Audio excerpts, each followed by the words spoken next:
Hello and welcome to Martyn Lucas Investor. My name is Sensei, and you are watching a special broadcast of the SEC Roundtable. We'll be going straight to it as it will be starting any second now. Here it is. We are live with a roundtable from the SEC. If you have got the newsletter, you can get the whole analysis of this. We're going to go straight into it.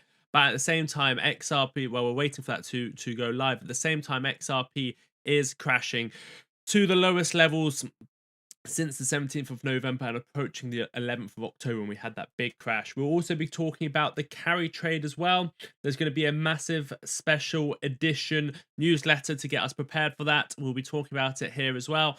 But first, let's listen to Paul Atkins, at least for the first 20 minutes. I think Paul Atkins, the new chair of the SEC, out with Gary Gensler, in with Paul Atkins. He'll be giving a speech within the first half an hour. Depending on what the market's doing, we'll either tune into more of the roundtable when the discussions are happening, or we'll come back to the carry trade analysis plus the chart. So we're seconds away now from this event starting. This is live from the SEC's website. They should be starting about a minute ago, so they're running slightly late, but we're live to cover it. If I can ask everyone to just take 1 second to hit that like button and make sure you are subscribed. It takes 1 second, and it will be greatly appreciated. On Thursday, I don't know if we decided yet or not. I think I'm covering the carry trade. So if you do want to support us doing that, you can do a super chat. It's about 4 a.m., 5 a.m. my time. That's probably the worst time of day for me. I mean, I couldn't choose a worse time, to be honest. But for you guys, I'll be covering it. So here we go. We're seconds away now from Paul Atkins coming out. Let me just see if I can bring you more information. This is from the Crypto Task Force Roundtable. This will start at 1 p.m. Eastern Time with Paul Atkins being one of the welcoming remarks.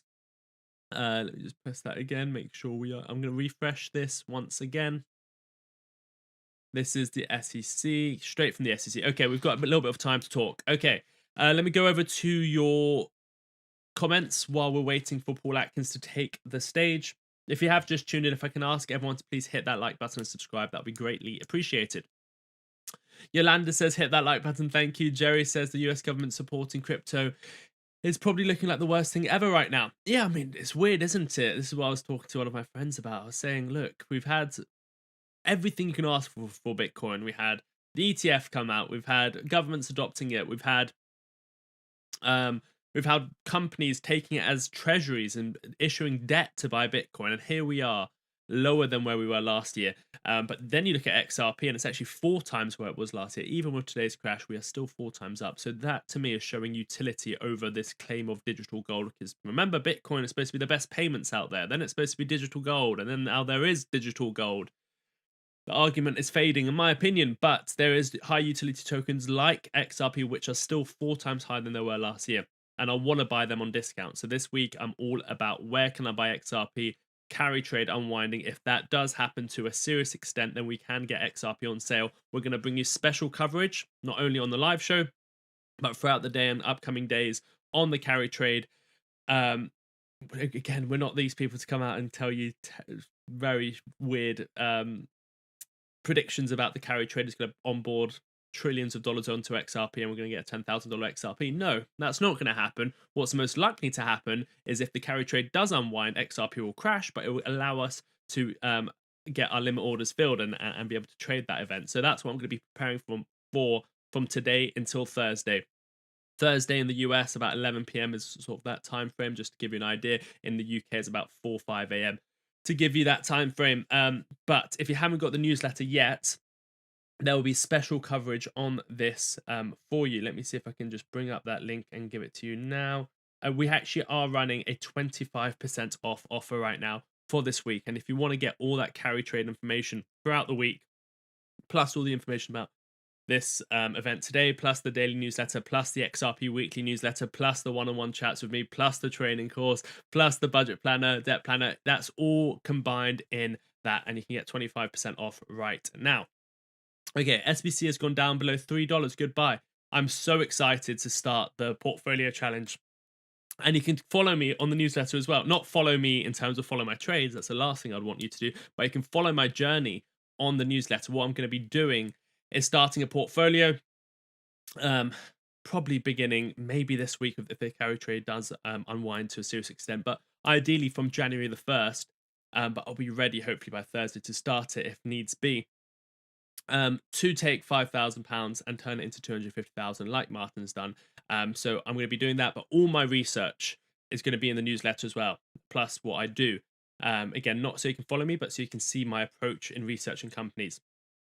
I'll be starting off by researching every single bond because that's probably where I want my money to be on the side to buy in. But also, I'm not really looking at the Magnificent Seven at the moment unless they have a correction on earnings. I'll be looking more for something like SBCE, high risk, high reward, and it's worth the value right now. So that's why I brought that up when you talked about SBC, because it might be a good buy. Again, I don't give financial advice, but I'm excited to start that challenge. This week's all about the carry trade and potentially XRP crashing rather than pumping to $1,000. So we'll be covering that later this week. So yeah, grab that newsletter while you can with that 25% discount. I believe this one actually applies to the monthly plan as well. Let me see. We go over there. Does it give me? No, I can't check myself unless I give an email. You guys let me know. Click on that link. Tell me, does it give you 25% off the monthly plan as well? Because if it does, it might be the first time we've run a monthly plan discount. Could take advantage of that. Yes, but people got into crypto because it was anti-government, just becoming another currency now. Yeah. People got in because it was anti-government, and now it's all government. It's all relies on the government. This is very strange, by the way. We are waiting for the SEC Roundtable to occur. 1 p.m. Eastern time. That is now, isn't it? It should be starting right now. 1 p.m. Eastern time in GMT. 6 p.m. GMT. Yes, it should be right now. Yeah, this is weird from the SEC. It will be starting any second now. We'll hopefully cover the first 30 minutes. It is going to go on for a while. There is a whole agenda here. What I want to listen into is Paul Atkins' initial speech. This is going to be interesting as well with the discussion for surveillance and privacy because here we go. It's starting. It's just starting. We'll at least listen to the first half an hour and then we'll come on to the carry trade. This is just starting now. Let me bring this in. Today's panelists will be helping us to understand the intersection of distributed ledger technology and financial surveillance and privacy. Public permissionless blockchains facilitate radical transparency. Every transaction is recorded publicly on the distributed ledger, which by default means that any curious member of the public or government can view all transfers of value from one address to another. And although these transactions are pseudonymous, savvy investigators can often draw inferences about who owns what and who's trading with whom. Information that can be of great value to good and bad actors alike. In today's roundtable, we'll be hearing from a number of technologists, entrepreneurs, lawyers, and advocates about how we should think about the balance between transparency and privacy, and between important government interests like national security and criminal deterrence, and fundamental American values like privacy and freedom. Legal and policy discussion of these issues needs to be informed by an understanding of the technological innovations that may help balance these apparently competing interests. Accordingly, some of our panelists will discuss specific technologies, projects, or products that are designed to achieve this balance. Please note the fact that discussion of a specific product or technology by any of our panelists today does not serve as an endorsement by the SEC of the project or the technology or of any affiliate of the project. Will they mention XRP? The Commission does not endorse or sponsor any particular securities, issuers, products, services, professional credentials, firms, or individuals. Today's sessions will be moderated by Yaya Fanusi, who leads global policy engagement and regulatory strategy at the Aleo Network Foundation. Mr. Fanusi has more than 15 years of experience spanning government, policy, and the private sector across finance, national security, and blockchain innovation. Before joining Aleo, he was Director of Policy for AML and Cyber Risk at the Crypto Council for Innovation, where he still serves as a senior advisor. Before I turn the podium over to our commissioners, I would like to remind everyone that this event is being streamed live and is being covered by multiple media outlets. Accordingly, please be aware that all remarks by commission officials, participants, and members of our audience will be on the record. In addition, please remember that the participants in today's roundtable speak on their own behalf and that their views do not necessarily reflect the views of the Commission, please hit the like button and subscribe. or Paul members Atkins of the about to take Commission the stage. staff. We're ready to Chairman. begin. Mr. Chairman.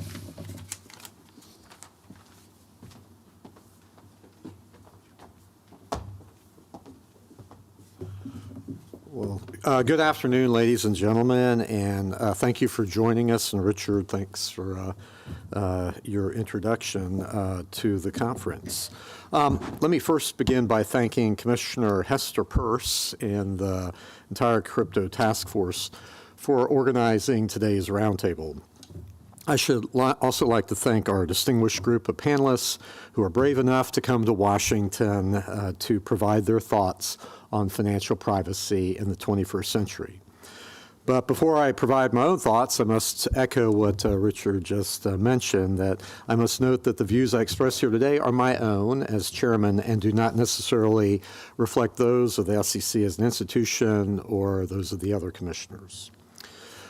Today's roundtable participants will wrestle with a question that, at its core, is a profoundly American question. Whether people can participate in modern finance without surrendering their privacy, This tension raises important questions.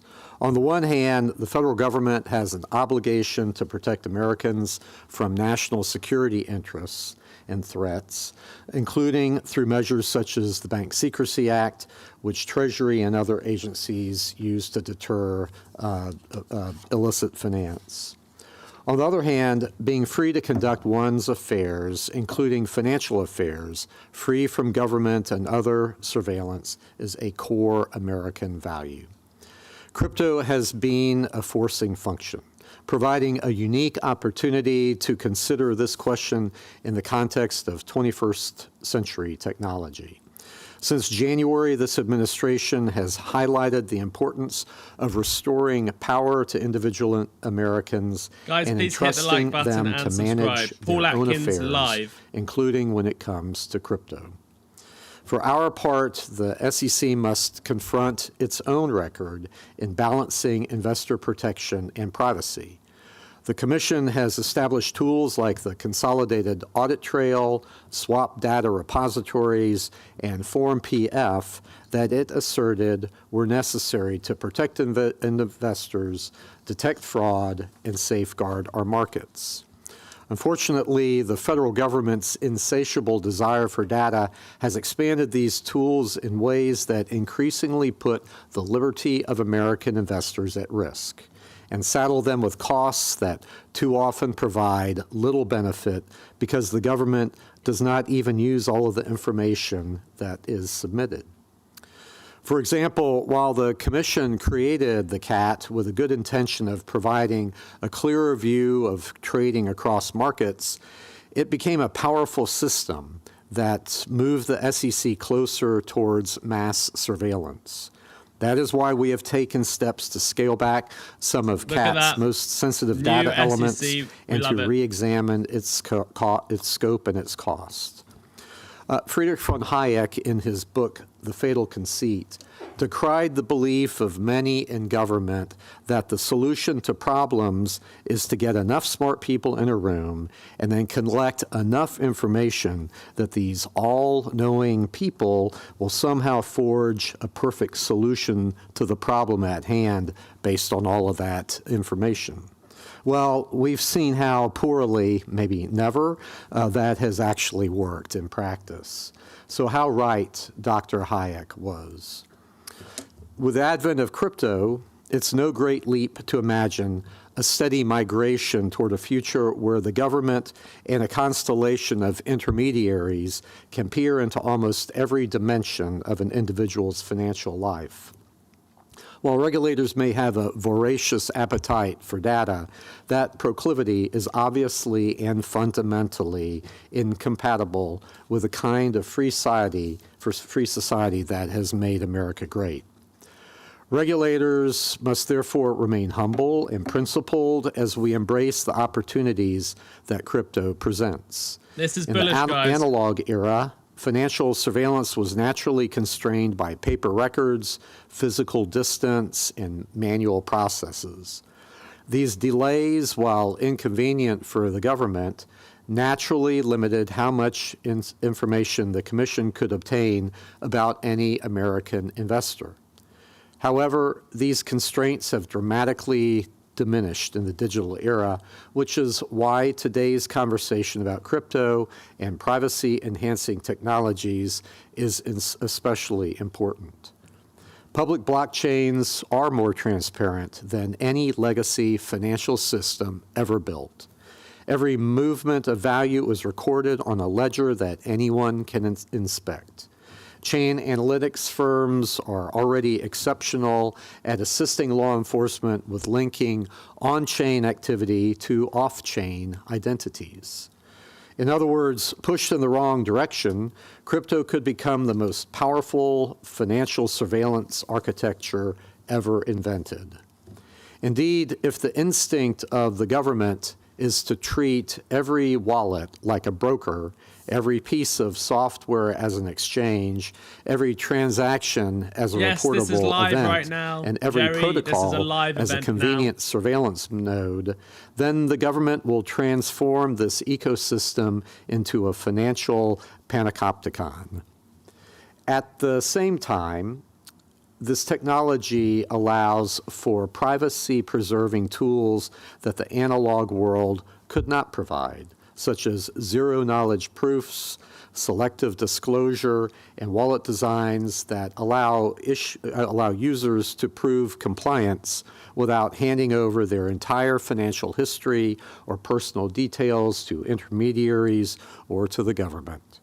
One can imagine systems where a regulated platform can demonstrate that its users have been screened without the ability to retain a permanent person-by-person map of every payment, trade, or donation. These tools will also help our markets to continue to function smoothly as they move on-chain. Complete financial transparency inherent to public blockchains can disincentivize important financial markets activity. For example, many institutions depend on the ability to build positions, test strategies, and provide liquidity without instantly telegraphing that activity to competitors and to predatory traders. If every order, hedge, and portfolio adjustment was suddenly visible in real time, we could invite front-running, copycat behavior, and pile-on dynamics that make it harder, not easier, for firms to manage risk. Market making and underwriting become far less attractive if every inventory balance or client flow is immediately exposed to the marketplace. This technology makes it possible to balance the government's interest in deterring threats to our national security and the American public's interest in privacy. But to best strike this balance, we must make certain that Americans can use these tools without immediately falling under suspicion. Shielding the lawful activity of our citizens from bulk surveillance while still ensuring that our government can perform these essential functions is the best way to protect both national security and our basic civil liberties, while also giving room for innovation to flourish.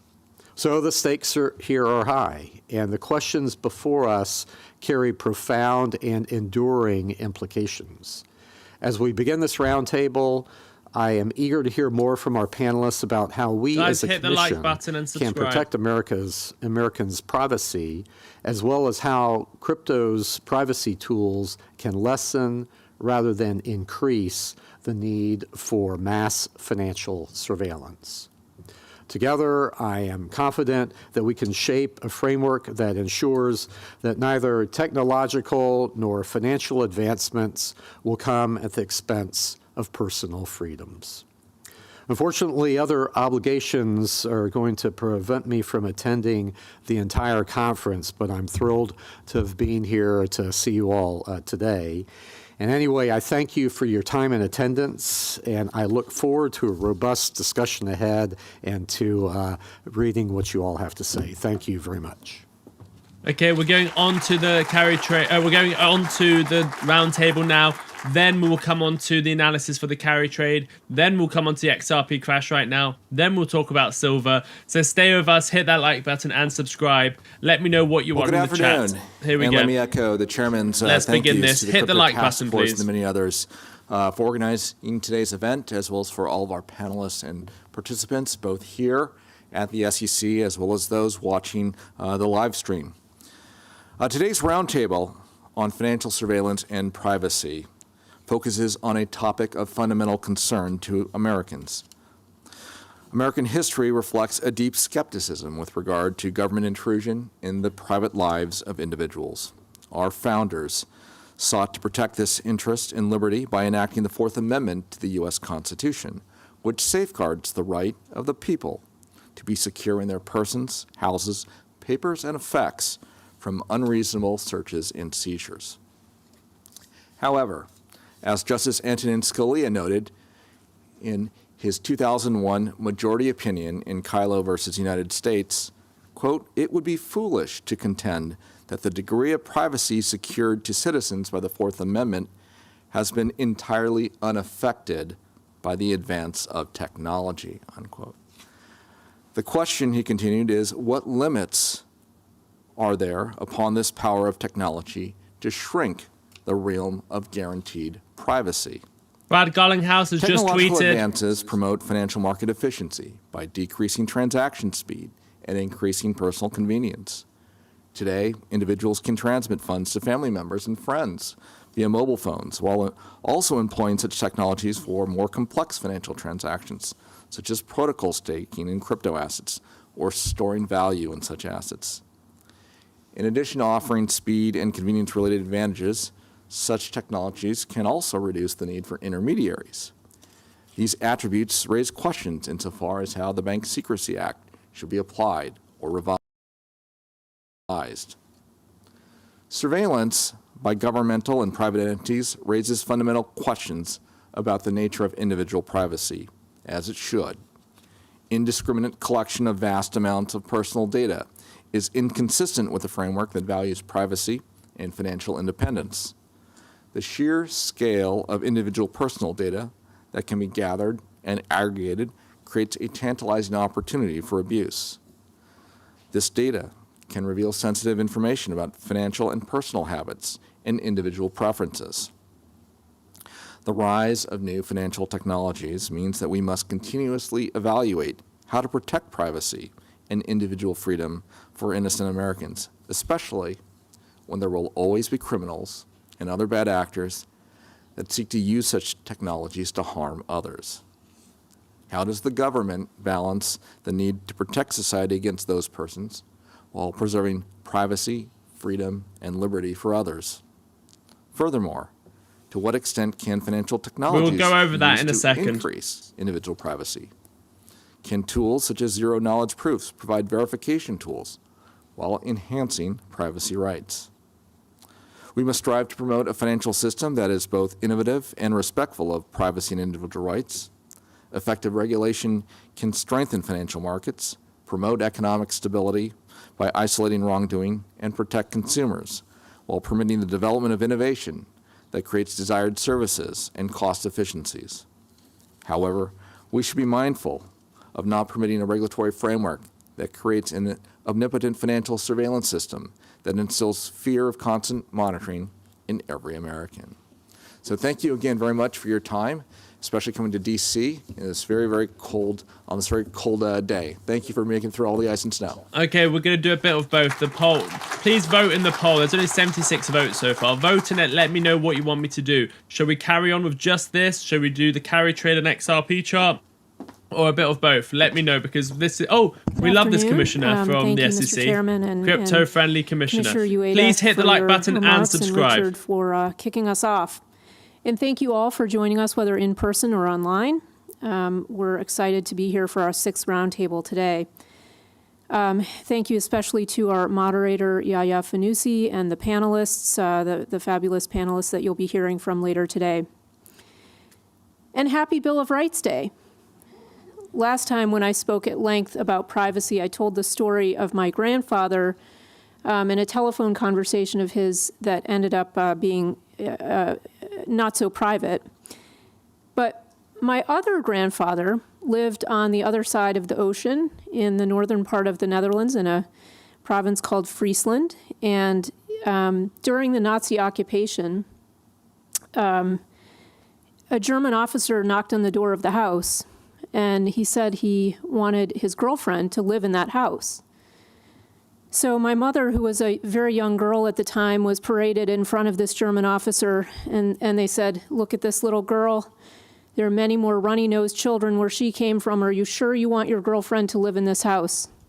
The officer did not want to do that, which was good because my grandfather, as an opponent of the occupiers, certainly could not have one of them living in his house.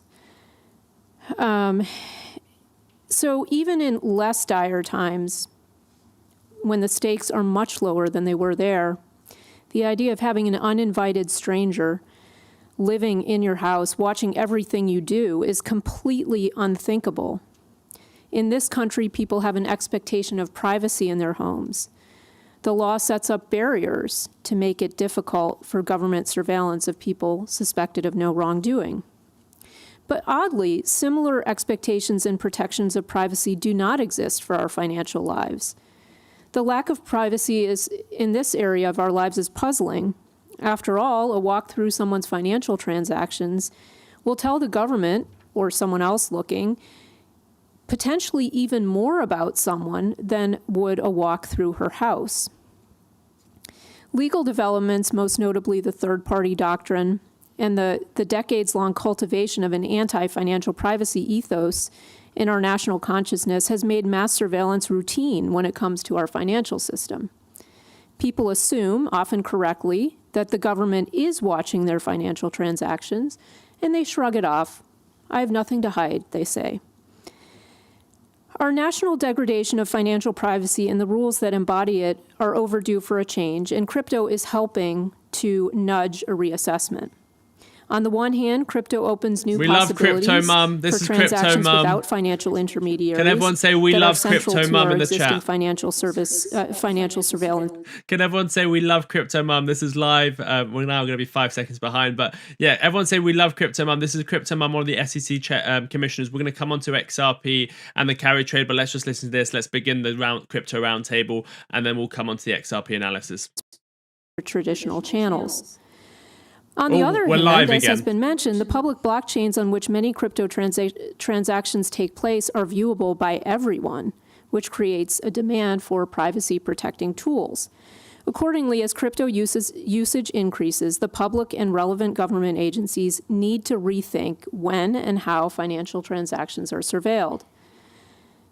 Deep thought about financial surveillance and privacy issues as they relate to cryptocurrencies is not new. Some of our panelists and others, like Ian Myers and Matthew Green, have been thinking about these issues for many years. But new technological developments are broadening the conversation. Accordingly, the recently passed Genius Act, which regulates centralized stablecoins, directs Treasury to identify innovative or novel methods, techniques, or strategies that regulated financial institutions use or have the potential to use to detect illicit activity such as money laundering involving digital assets. That process is underway.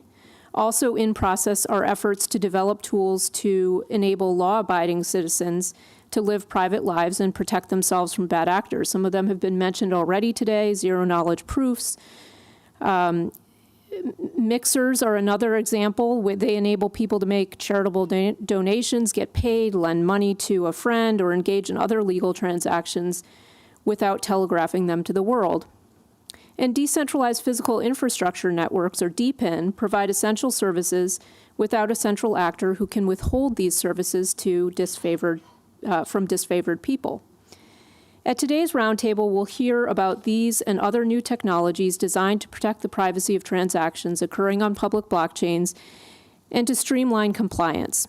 The SEC does not endorse any particular product, of course, but understanding how these technologies work will help inform policymakers as they seek to address the threats that face this nation without undermining our civil liberties. Several themes should guide the government's work. Government should not assume ill intent when people take steps to guard their privacy. Protecting one's privacy should be the norm, not an indicator of criminal intent. Government should resist the temptation to force intermediation for the purpose of creating a regulatory beachhead or facilitating financial surveillance. Relatedly, the government should avoid imposing regulatory obligations, including Bank Secrecy Act obligations, on a software developer who does not have custody of users' assets or the ability to override users' choices. Additionally, government should pursue bad actors who use privacy-protecting tools for nefarious purposes while protecting good actors who develop and publish these tools and the law-abiding citizens who use them to protect themselves from bad actors. I look forward to hearing today from builders and policy professionals as they discuss how we can use new technologies to protect the nation and to preserve the liberties that make this nation so special, including the freedom to live a private life. What better day to have this conversation than today, Bill of Rights Day? Yaya, I'm going to hand it over to you and to the rest of the panelists. Okay, we're going to go over to Yaya. That was Crypto Mum. Very bullish remarks, in my opinion. We're going to go over to the Crypto Roundtable, then we're going to come over to XRP and the carry trade. Let's just listen a bit more to this live event from the SEC. We had the chairman, then we had Peirce. Now let's listen a bit more to this live event. It does affect the whole crypto market. Come on up. Crypto is Happy crashing Bill of Rights right now. Day, everyone. So we'll come on to that in a second as well. Japan is on Thursday. We'll cover that been said, well. And as everyone gets set up, we're Can going everyone to hit the like button give and subscribe? everyone up here a chance to speak. Please do hit the like button and subscribe. If you haven't got the newsletter yet, right now in the live chat, pinned above, is a 25% off. I think it applies to the monthly plan as well for the first time. So go check that out. The full coverage of Japan carry trade will be on that. Analysis, the cheat sheet, everything will be coming on that. Let's go back to live. This is live SEC Crypto Roundtable. Then we'll come on to the charts. Crypto is coming down. So what I'm going to do is I'll introduce each individual speaker and give them the opportunity to speak. I'm going to start with Jill Gunter. And Jill is co-founder of Espresso Systems. She's building the tools to make digital assets adoption mainstream. And she's conducted research on cryptocurrency adoption in the context of financial repression with the University of Oxford and beyond. And she previously traded Latin American debt and derivatives at Goldman Sachs. So Jill, I know you're going to come up and speak to us. We look forward to it.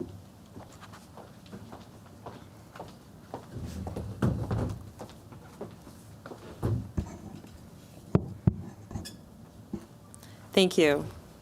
Thank you, Mr. Chairman, commissioners, SEC staff members, my fellow industry representatives, and of course, all others in attendance and tuned in for the opportunity to talk to you today about what I think is one of the greatest opportunities that stands before us to improve how we safeguard our values. That's on their end, not our end. Stay with us. Let me refresh the SEC's website. Here we go. As a researcher and an entrepreneur, I founded and currently run a company called Espresso Systems that builds the tools needed to migrate mainstream financial services onto more efficient, safer, and global blockchain rails. I've built privacy tools for end users and institutions, and I've also been a user and a beneficiary of on-chain privacy tools in my own activities. Last week, as I was writing this speech, actually, I had a new experience with privacy tools. I was subject to a hack of one of my cryptocurrency wallets. I watched as thousands of dollars worth of stablecoins were drained out of that wallet into a privacy product. I've been in the industry for 10 years and I've never been hacked before. There was a vulnerability in a smart contract that I had allowed to have access to my wallet months prior, and it was exploited to move funds without my consent, ultimately moving them into a This is why I privacy say buy protocol the to ETF. prevent my ability to further No trace point their having on a movements. ledger. I honestly wondered if I should share this with this group today, but I think it's very important to begin by acknowledging that the broad category of privacy tools can and are frequently abused. Yet, I hope that you are convinced today that privacy is worth defending, that privacy is a pragmatic need, and that XRP blockchain crashing. rails can support privacy products, and indeed are today supporting privacy products that do a better job of meeting compliance needs and protecting users than those products and systems that have existed in the financial system to date. Indeed, the fact that this next generation of products and services can meet compliance goals with less data collection and therefore less exposure of that data is, I would argue, the most compelling reason to adopt blockchains and to migrate the financial system towards digital assets. So I want to start with the notion that privacy, and particularly financial privacy, is worth defending. We have never lived in a world without cash or coins, if you go back far enough. Cash is a great product.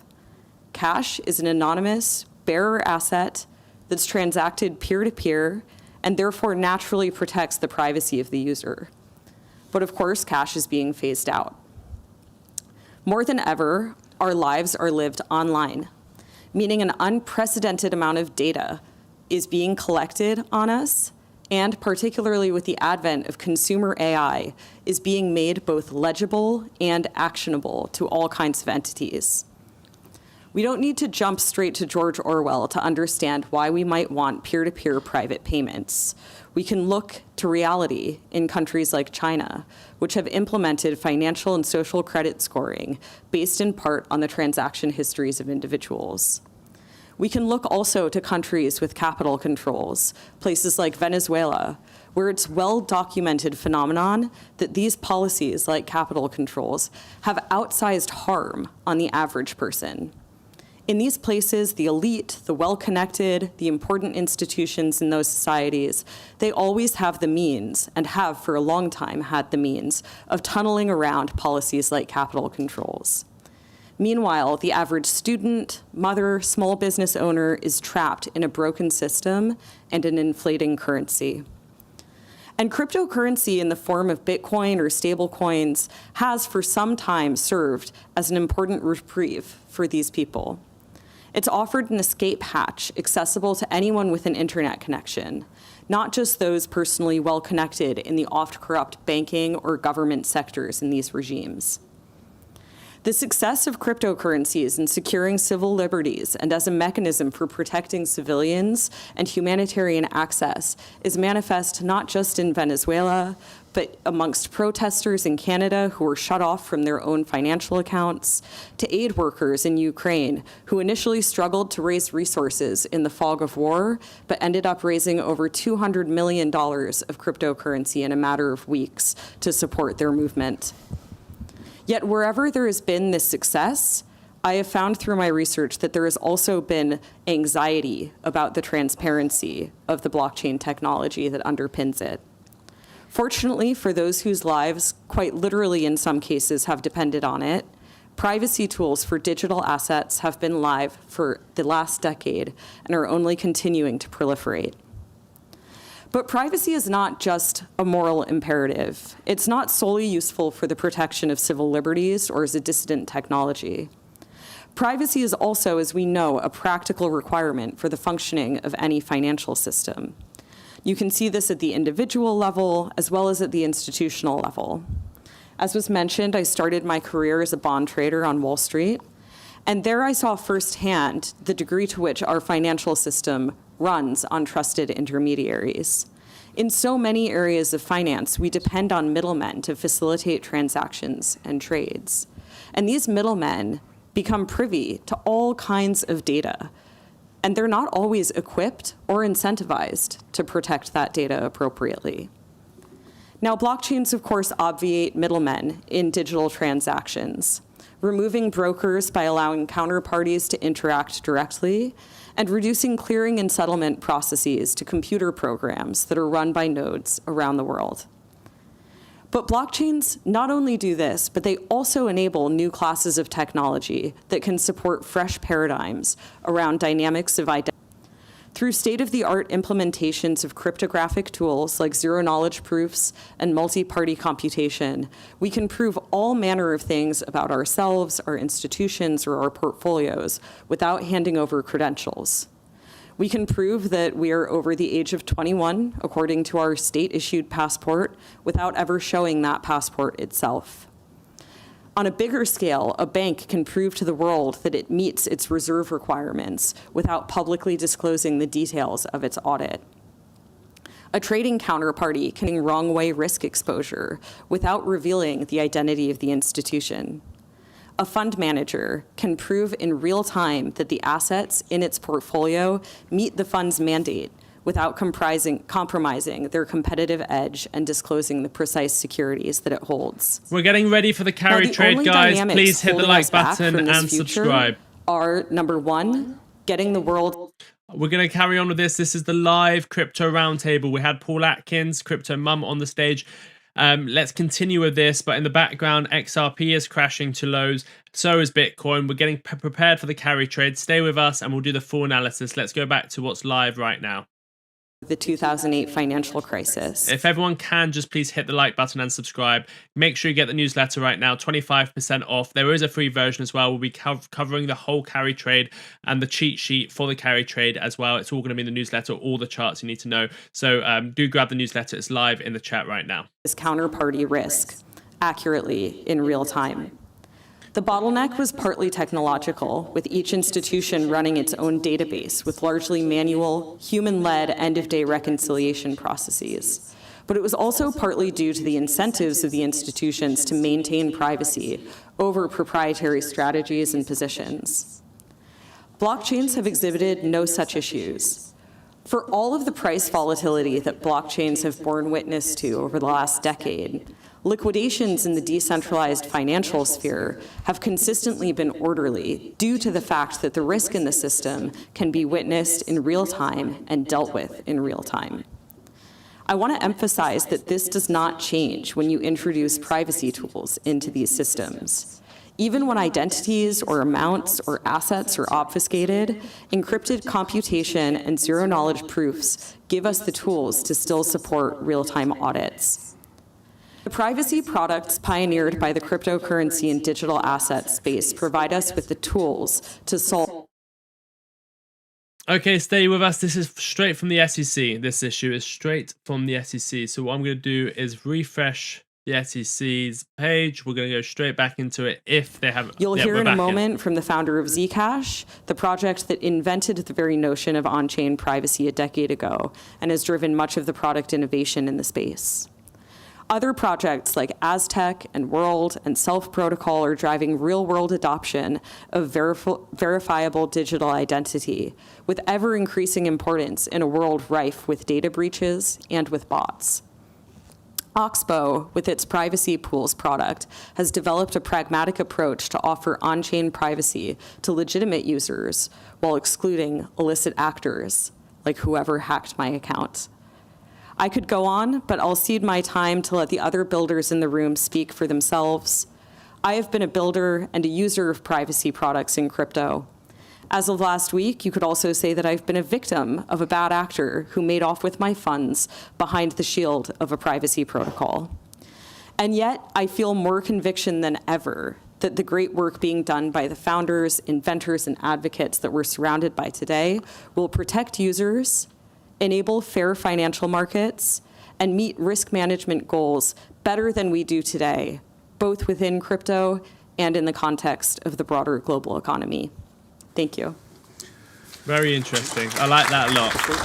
I like that a lot. Before you go, I just right before you go back to your seat, just real quick, we don't have a lot of time, but I'd be remiss if I didn't ask you, because I think a lot of people will be wondering about this experience. Thank you for sharing what happened to you.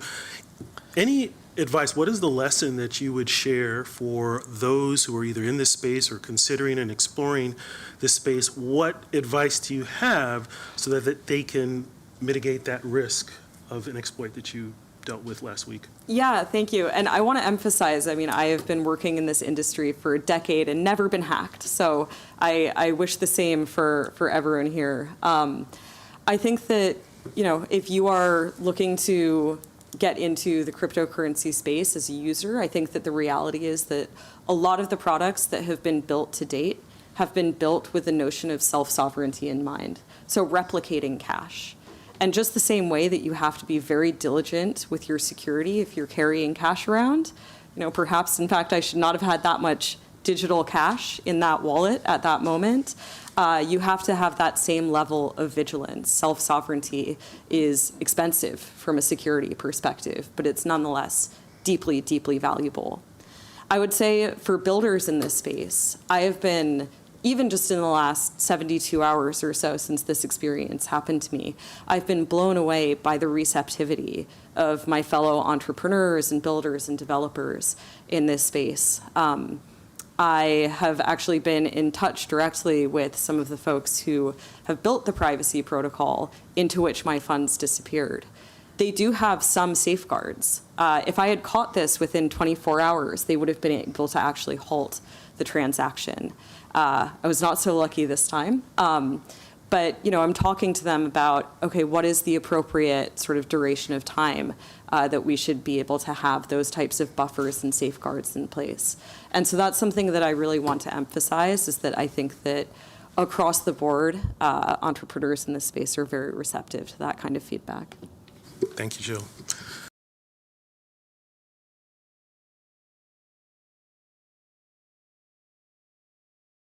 Sorry, let me add to that for anyone who's watching right now who might have crypto on ledgers or different places. Please be careful with it. You might have clicked on a phishing link. You might have entered a smart contract. You might be scammed by someone. Please be careful. If you have it on a ledger, don't click on links. Keep it safe. But more importantly, actually, we now have access to ETFs. Again, I don't give financial advice. But if you're buying an ETF, you're spending a little bit of money for it to be potentially more tax efficient because it's going to be in a tax efficient account. You might be able to, it'll be a lot safer as well. And you just pay a little fee. So I do like the idea of ETFs. We're looking at Bitcoin XRP crashing. We've got now Zcash founder on stage. So this is going to be interesting. Then we'll go over to the carry trade. So stay with us throughout this. Let me unmute this. Please hit the like button and subscribe. The newsletter link is 25% off right now. It's in the live chat. My mom is 77 years old. She was born in 1948 on a small family farm in New Mexico, and she spent her whole life teaching grade school children and middle school children, and me, my brothers, teaching her grandchildren. So we should listen to her, okay? Here's what my mom says. Number one, mass surveillance makes us a guinea pig. This hasn't ever been done before. Number two, not all amendments but the Fourth Amendment affects everyone who has a computer and a phone. And then she said, the Constitution guarantees us freedom against unreasonable search and seizure, but now it is happening and there isn't even a judge who signs off on it, and it is wrong. My mom. Mama Zooko, she's coming through.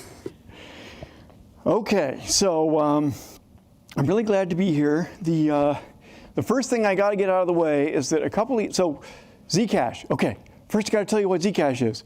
Zcash is like Bitcoin, which is an open, decentralized, open source system. Anyone in the world can run the software on their computer, and when they do, their computer becomes part of the Zcash network. No one can stop them. They don't need permission from anyone. And Zcash is like Signal with the end-to-end encryption. You guys know how Signal works? I'm going to assume everyone knows how Signal works. It's end-to-end encrypted. So if someone sends you a message to your phone, then only their phone and your phone are the only copies of that message that anyone can see, thanks to end-to-end encryption.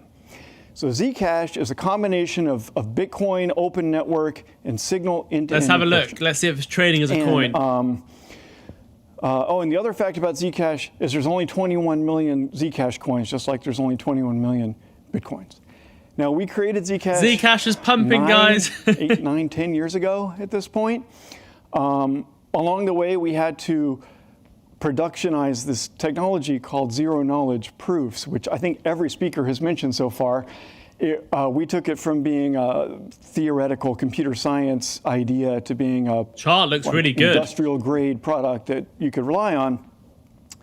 And then, a few years ago, under the former chairman Gensler, we received a subpoena saying my then company and I personally were being investigated for fraud.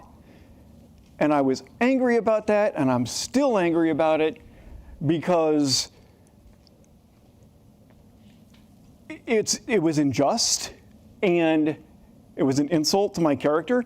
And doing that, well, I called this person I respect and trust, who probably knows everyone and everything in the crypto industry, and this person told me, I think every crypto company in America has received that same subpoena.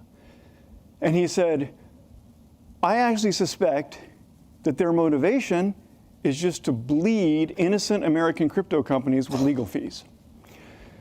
So that's another reason I'm angry about it, is that it was not protecting, it was harming Americans by that. So at great expense for our tiny company, we answered, sent them all of the information that their subpoena requested, and then we never heard back. Until now, when the new SEC has invited me to explain Zcash to you, so I'm grateful. I'm grateful to that. I'm grateful to them for inviting me here for this. Okay, so in 30 plus years of working on computer security, I've come up with one simple thing I want to tell you today. It's not about privacy. Privacy is sharing less information. And that's good sometimes for some purposes. And this is not, the most important thing isn't transparency. Transparency is sharing more information, and that's good sometimes. I'll tell you about $1 XRP after this. What I think Someone's is the asked me most that in the important chat. thing that this new technology brings up is agency. It's who chooses what gets shared and what doesn't get shared. Who chooses? And that's the number one thing I hope you take away is in every other, someone's advocating for a policy or they're pitching a product, I want you to think to yourself, in this policy, in this product, who chooses? That's the most important question. Okay, now for the meat of my talk. How to Zcash. There is this wallet that is not made by me or my company. The people who make this wallet have nothing to do with me or my company. It's just that it's the easiest wallet to use to experience for yourself how the technology works. It is so easy that if you open the App Store right now, you can probably keep up with me in real time and get this installed before my talk ends in 4 minutes. So you open up the App Store and you see that little button where you download. Okay, you click that and it'll look like this. This is called Zashi. I can see one person doing it. Keep going. And then you click, it says either restore existing wallet or create a new wallet. So you click create a new wallet, and it says you have 0 Zcash. Okay. Very strange. Promoting a product in front of the SEC. Receive button, and then you click the QR code button. Okay, you don't have to do this part yet. Just once you get it installed and create a new wallet, then you're good. And then hit me up during the break, and I'll send you 1,000th of a Zcash. Or if that violates some kind of ethics rule, I'll send you 0 Zcash. Because I'll show you, Zcash doesn't just involve end-to-end encryption of the transactions and the transaction information. You can also include a memo with the, it's like when you, we used to have checks and you would write the memo, the purpose of the check in the corner. So it's like that. You can send a little message with your transaction. So if you want, I'll send you 0 Zcash with a message just so you can see how it works. Anyway, when you click the QR code, it just pops up this, and that's all. Now, you show your phone to me or to any other Zcasher, and they scan it, and then you'll see this See, it says, hi, welcome to Zcash-Zooko. See, there's a message that comes with it, right?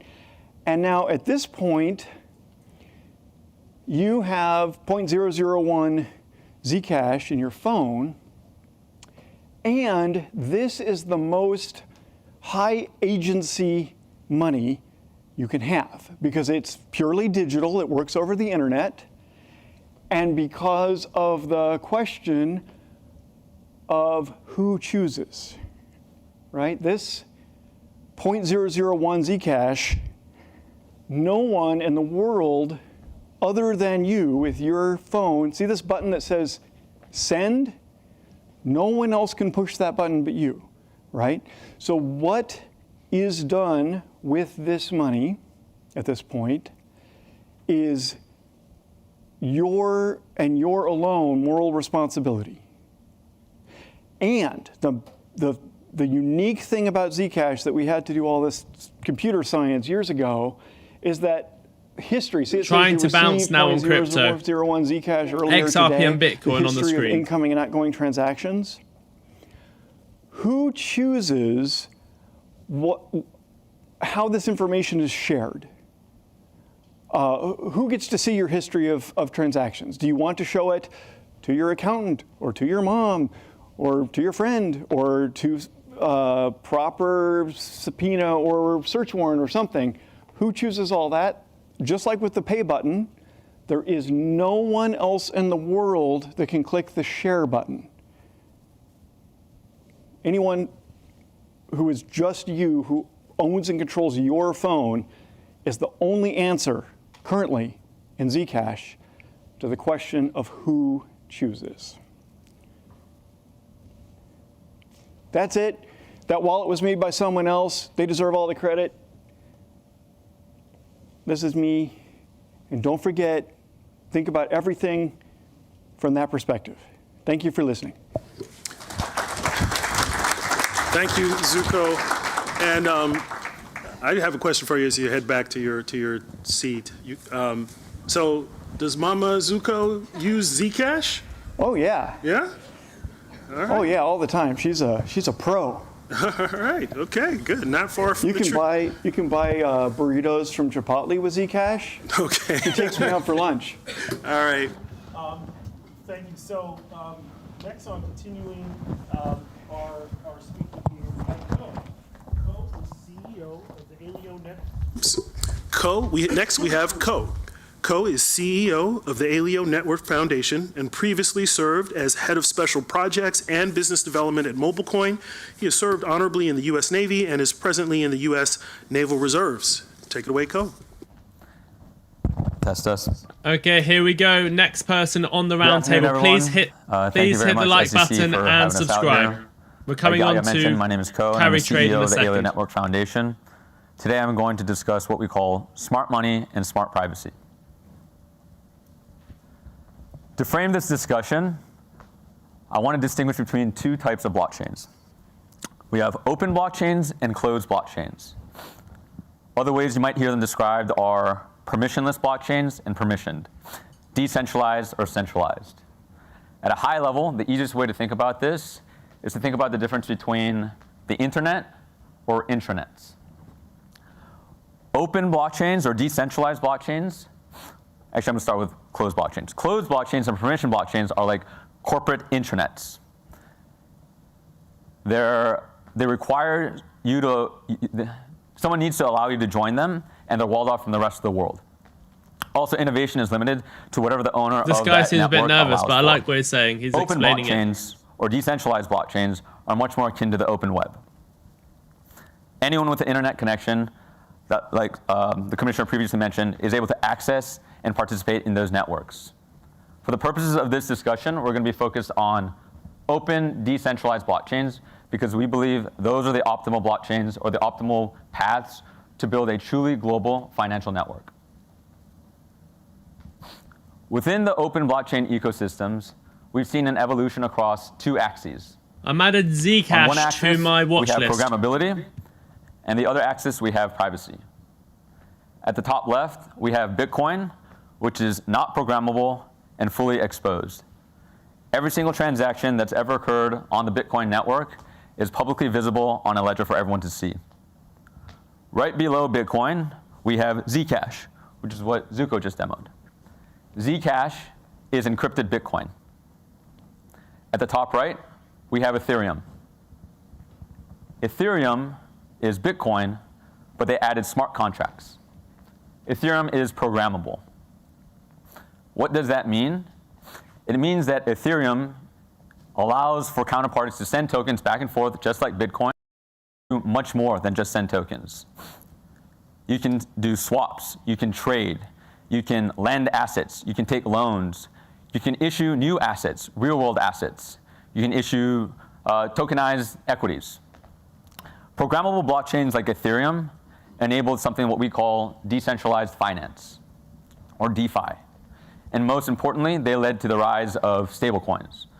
But Ethereum still has one issue. It's not private. Ethereum is essentially Twitter for your bank account. And that's where Aleo comes in. Aleo takes the decentralization of Bitcoin, the programmability of Ethereum, and the privacy of Zcash, and combines them into a single, open, decentralized blockchain. And as a matter of fact, the same researchers who laid out the groundwork for Zcash, two of whom I think are here, Ian Myers and Matt Green, they're the same researchers that assisted in the development and research for Aleo.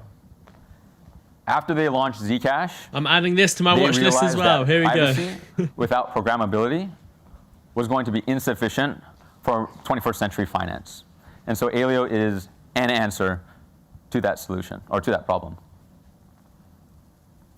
All right, so why does privacy matter? Why do we care about privacy when it comes to blockchains? In the early days of the internet, everything ran on HTTP. You couldn't conduct business on the internet because it was insecure. If you tried to enter credit card information on HTTP, anyone online would be able to see that information and potentially steal that information. Then we saw SSL and TLS come on the scene, which enabled HTTPS. And HTTPS unlocked e-commerce. Suddenly, you were able to do things like online banking in a secure capacity. It gave birth to the tech giants that we know today and enabled the modern internet economy. Because these innovations were fostered in the United States, the internet, HTTPS is what I'm referring to, American companies, American citizens, and America as a whole benefited the most from this tremendous amount of value that was created.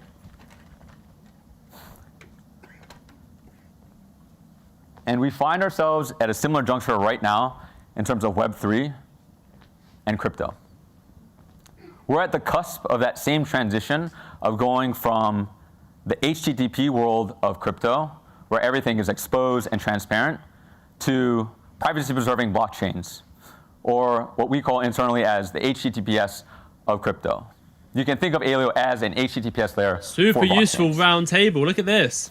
And if we want the next generation of tech giants to be founded here in the United States, we need to make sure that we're creating or supporting regulation or policies that enable innovation like HTTPS to flourish and not suffocate.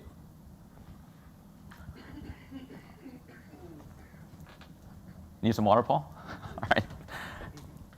All right, this was kind of covered a little bit earlier, so I'm going to kind of breeze through this, but this is real on-chain data. We're going to do a little bit of a deep dive for people who are less familiar with how blockchains work. We had one of our employees, we'll call her Maya Collins, conduct real transactions last week on-chain. And because she conducted these transactions on an exposed blockchain, it's one of the prominent blockchains out there, we can see, trace, and track all of her on-chain activity, past, present, and future. You can see when her wallet was funded, what she did with the funds from her wallet, like she bought some Bitcoin, she bought some coffee at a crypto cafe. We can also see what her balance is today. And like I said, this is a real wallet address. You can verify all this data on-chain yourself. Every detail of her on-chain activity, sender, receiver, amount, time, is recorded and exposed for everyone to see permanently. This level of exposure is unacceptable, I think, for most businesses. No global company that I know of is going to conduct payroll or move supply chain data onto a ledger that anyone, including their competitors, will be able to see and analyze at any given point in time when it comes to financial activity. Yet this is how most blockchains work. Let's take a quick look of these same transactions on a privacy-preserving blockchain like Zcash or Aleo. These same transactions occur, but they're private. You still get the same benefits of participating on an open, decentralized network, but the details of your financial activity are encrypted. And I think this is what we expect in the modern day in terms of finance. So now we have to address the elephant in the room. And originally there's supposed to be an elephant on this slide. But I know we have a bunch of folks from different agencies in this room that are wondering, if transactions on a blockchain are encrypted, how do you conduct risk mitigation? And the answer lies in what we call smart privacy. Smart contracts programmability on privacy-preserving blockchains allow businesses and companies to construct policies that are enforceable on-chain so that they can meet their specific risk mitigation requirements. For example, Paxos and Circle, two major stablecoin. Bear with us, this is from the SEC. Please do bear with us, because after this we will be covering the XRP and the carry trade and the potential crash. Remember, a lot of people call for crashes previously and the crash hasn't occurred. For example, that was happening when XRP was at 30 cents, 40 cents, 50 cents. That's why I, as an investor, I'm investing in the long term. So I buy, I hold for 5 years time, and if we get opportunity, I will buy. That's what I'm looking for this week. As an investor, I look for opportunity. As a trader, you look to buy and sell and predict crashes. And as an investor, you look to buy and hold long term. That's what I'm looking to do. I'll give you all my thoughts on that. I'll give you the full newsletter, so as an investor you can start reading the news and understanding the real truth. But yeah, let's stick with this as well, because it's very important. Directly from the SEC roundtable, they might mention XRP, and even if they don't, we're learning about new tokens here. And then we'll go over to carry trade, the chart. So please hit that like button, subscribe, the newsletter. If you want to be a real investor, start listening to the real news. It is 25% off. If we get a few people sign up to newsletter, we'll definitely cover the carry trade at 4 a.m. UK time. That's the time it is. But what smart privacy enables is flexibility.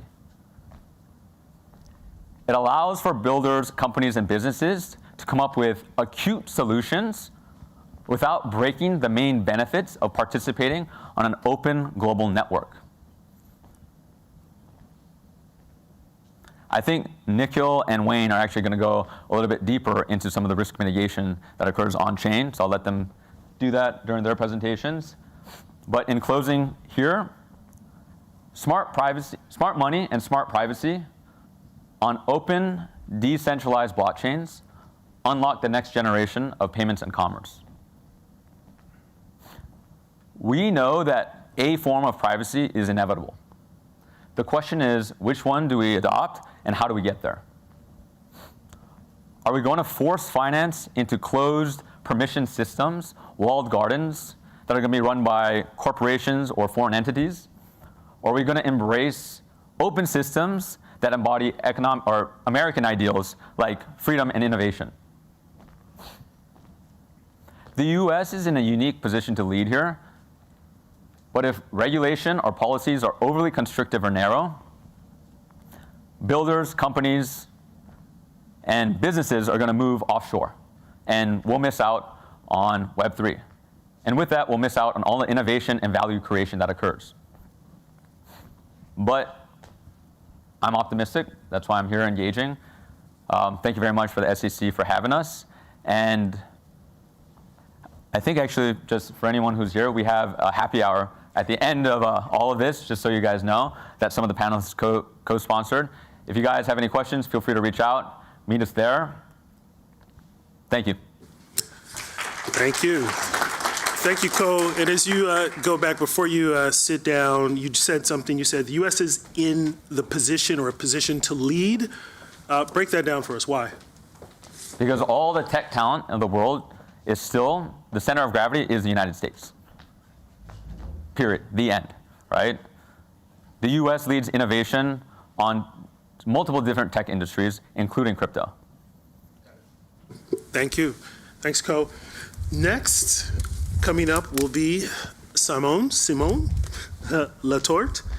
Simon is head of strategic initiatives at Digital Asset, the creators of the Canton Network, and he was previously head of financial engineering and digital at Société We're going on to the next one. There will be Simon, a break in a take it away. second from the SEC Roundtable. So stay with us, and then we'll go over to the carry trade and XRP. Let's go over to the next. This is live from the SEC. Thank you very much. Thank you, SEC Chairman and Commissioners, for inviting us today. Today's topic is really interesting to me. Privacy and regulatory supervision in a blockchain world. I spent most of my career trading derivatives for a bank. So privacy and regulatory compliance is kind of a second nature. But I spent the past few years building blockchain technology, where the best known blockchain is Bitcoin. And Bitcoin is fully transparent, there's no privacy, and censorship resistance, there's very limited regulatory oversight. So the question is, how do you reconcile privacy and regulatory supervision with blockchain technology? And I'll speak about that today in 3 parts. First, why privacy and regulatory supervision matter. Second, I'll detail how some blockchain models are designed for censorship resistance, and some other are designed for privacy. And I'll finish giving a highlight of where we stand in terms of adoption of blockchain in the financial markets. So first, why does it matter? It's been, I think, well covered already. So similarly to retail use cases or commerce use cases, I'll take a use case that is more familiar to my knowledge, asset management. And I think Commissioner Peirce mentioned it. If you're an asset manager and all your trades are public, it's quite easy for someone to clone the strategy and then take all the alpha that you generate. So clearly, if you think about it, treasurer, asset manager, banks expects privacy when they trade, when they run their businesses. Now, what about regulatory supervision? If everything's encrypted and no one is able to analyze trade, how could we prevent bad behavior such as, let's say, front running or insider trading? So the question is, how can blockchain technology provide both the privacy and at the same time allow for proper supervision and monitoring? So I'll detail some blockchain models that are and I think we need to go slightly deeper in the tech stack, like Ko mentioned, to better understand how this can be done. I'll give an overview of 2 blockchain models, one open, fully replicated model, and one open segmented model. The first one is here. It's where the data is fully replicated. It's what underpins Bitcoin or Ethereum.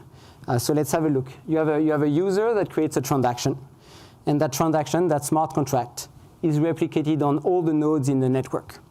The main benefits of that, in my opinion, is that it becomes censorship resistant. Let's say some nodes are taken down, and you may remember that China at some point banned Bitcoin mining, for instance. The fact that some nodes are taken down doesn't impact the overall system. It's resistant to censorship. So this is, I think, a very smart use of smart contract technology to create, I would call that digital gold or Bitcoin, a currency that is not linked to any government. And I think it's a great example of use of the technology. If you think about it, if you're old enough to remember Napster and think about the digital music industry, Bitcoin is like Napster or BitTorrent. You have peer-to-peer music, you copy the music everywhere, and the music sharing system cannot be shut down by authorities. And I think it's a very similar application here. The currency system cannot be shut down. Now I'll go over a second class of protocol that can provide privacy on blockchain. And it's kind of an alternative to zero-knowledge proof. This class of protocol segments the data instead of replicating the data everywhere. So if we stay on the MP3 music analogy, this is more like your Spotify or Netflix. You stream a given song or a given financial transaction to specific computers or specific entities. You don't replicate the transaction everywhere.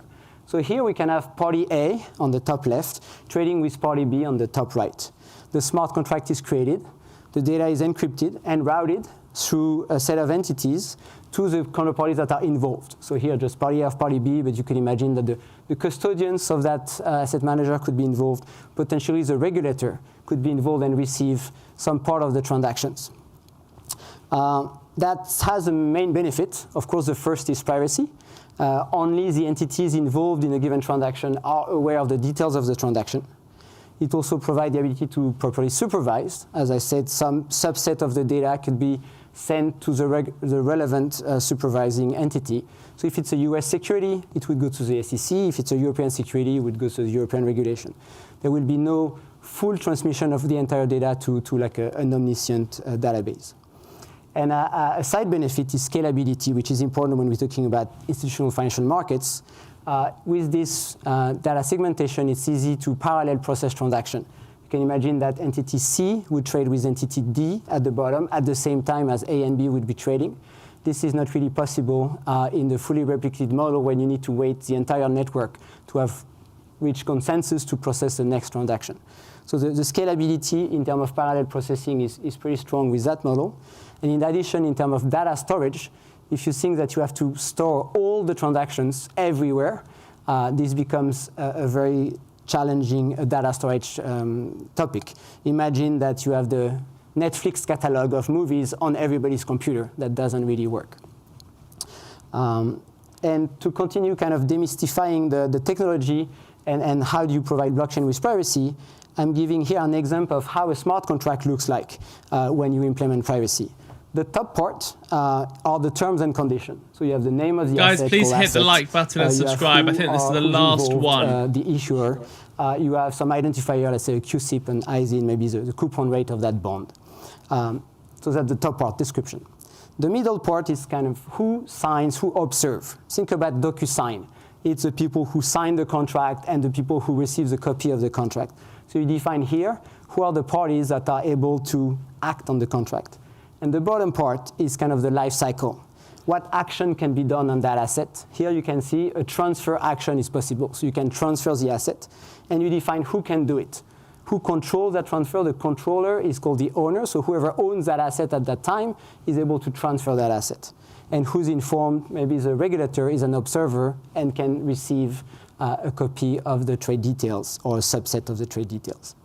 So I'm sharing these fairly technical trade details to show that migrating to blockchain with privacy is not that difficult. It doesn't need a complete bing bang on the industry. The smart contracts are very similar to term sheets. The privacy can be maintained so that the asset manager, the treasurer of a corporation, and the regulator can be informed of their trade and only their own trade, or the regulator is informed of the trade that are under their scope. And so to recap, if we look at the two models I presented, the first one is really strong when you do full replication, when you have a censorship resistance need. And when you're fine with having full transparency. The fully replicated model is perfect when you're creating digital gold or Bitcoin. It's kind of the Napster analogy I made earlier. The second one, where the data is segmented, is really well suited when you need privacy and a granular supervision of who can see what, where the data is stored. That segmented model, in that case, in my opinion, is more appropriate. Now I'm going on to the section of where do we stand in terms of adoption of blockchain, specifically for regulated assets. So if we take the big picture of the crypto industry, you have like 3 trillion of crypto assets. The biggest part is Bitcoin, ETH, who are like censorship-resistant currencies. Then you have a subset of stable coins, probably 300 billion of stable coins that we discussed before. But if you look at the XRP not on the list, the treasuries, the bonds, the funds, you see that the top 4 chains, 3 of them are privacy-enabled chains: Canton, Provenance, and Zcash Sync. And I think it's not a surprise. For assets that are regulated, privacy matters, and these are the chains that so far have been able to tokenize these assets. So to conclude, when it comes to institutional use cases, I'm really convinced that the broader adoption requires a blockchain that provides both privacy and also is able to allow regulators to prevent abuse, such as front-running and insider trading. I think that the fully replicated blockchain model, the Napster model, is great for censorship-resistant use cases, like BTC or Zcash. But I think for regulated markets, such as US securities, the segmented model, the Spotify approach, is better suited because it can provide privacy and also the compliance that is required. And so consequently, the blockchain that so far have been able to provide privacy are the ones that are starting to be adopted. But as we saw, like these few hundred billions is still a small fraction of the trillions that are traded every day in the market. And so we still have a very long journey ahead of us. Thank you very much. Thank you. Thank you, Simon. I think what we're going to do is we want to make sure we have time for Q&A, so I won't keep asking questions. Unless the audience has a question now for a speaker, you can ask. But what we'll do is from here on out, we will have questions. We'll have Q&A at the end. So I'm going to move us right on to our next presenter, Nikhil Raghuveera. And Nikhil is co-founder and CEO of Predicate, a blockchain infrastructure company built for programmable policy enforcement, and a senior fellow at the Atlantic Council's Geoeconomic Center. Sounds a bit scary, this one. Thank you. Guys, stay with me. Hit the like button, subscribe. Hey, everyone. This must be the last I'm one. Nikhil, co-founder and CEO of Predicate. Thanks, Yaya. And thank you, everyone, for being here, and thank you to the SEC for hosting this as well.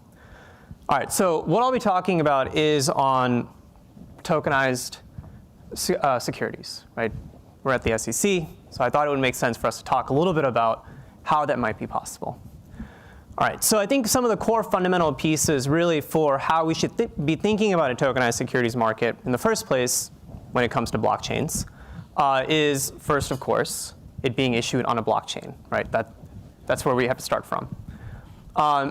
Another part is essentially smart contract enablement. Right, so the ability to actually have programmatic execution for a transaction requires smart contract functionality when you think about a marketplace. You also need observability, which of course can run counter to what we're talking about from a privacy standpoint of how do you actually ensure how old do you think he is? Put your guess in the chat. Which there might be some observability that's required as necessary to meet securities obligations. And then of course the last piece is around how do you actually set rules for who can interact with the primary market issuance of a securities market. And so it actually comes down that privacy is critical for the adoption of tokenized securities. And I think folks have actually already been talking about this the entire time, right? So how do you keep trading strategies to be proprietary? How do you ensure market integrity? How do you prevent front running?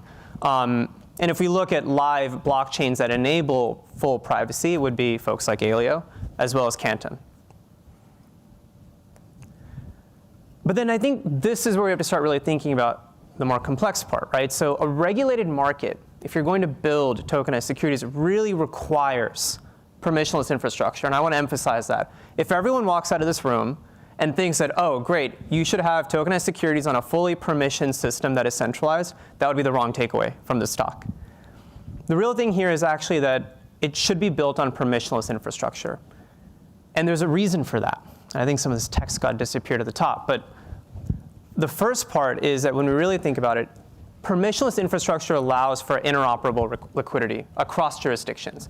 Really what we're talking about here when we talk about blockchains is a global system, right? It's not one that is centered around one specific group, but rather how do we have an entire system that is able to operate globally? No different from HTTPS, as Ko talked about. That only works if you have a permissionless system. The other part is we've talked about the importance of self-custody. And again, a permissionless system allows for that. And then lastly, the programmability, right? So when we think of programmability, it is really for the aspect of open innovation. The moment you have closed systems, you don't allow for that open source innovation that is really where blockchains shine. And this is the same for decentralized finance. So it's an important point here to consider that it's both about blockchains as well as a decentralized finance. And so examples of this in real life are Ethereum, Aleo, Uniswap, Aave, a lot of these different groups that are building both open blockchains as well as open financial infrastructure. So then when we turn to securities, how this can actually work for securities is custom interoperable applications that operate on top of permissionless infrastructure. You're not replacing them, but rather you're thinking about how you can build on top of permissionless infrastructure that sits there. The best example of that is actually what Uniswap allows you to do. So that you have the Uniswap protocol that is a permissionless decentralized exchange. And then they build systems called hooks. Hooks allow you to set custom requirements for new types of applications that sit on top of the Uniswap infrastructure. And that's really important because now you can have Uniswap that I can go and use for a different use case that has nothing to do with securities. It can be entirely for commodities. A different group in India can use Uniswap for a completely different use case.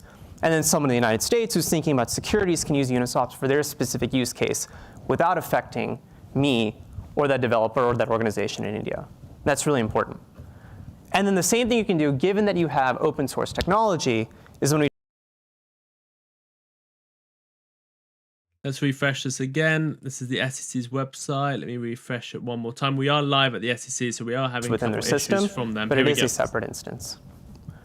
And so other groups that have been using this type of infrastructure is Denari, for example, on tokenized securities, as well as Plume, who's building custom vault infrastructure as well.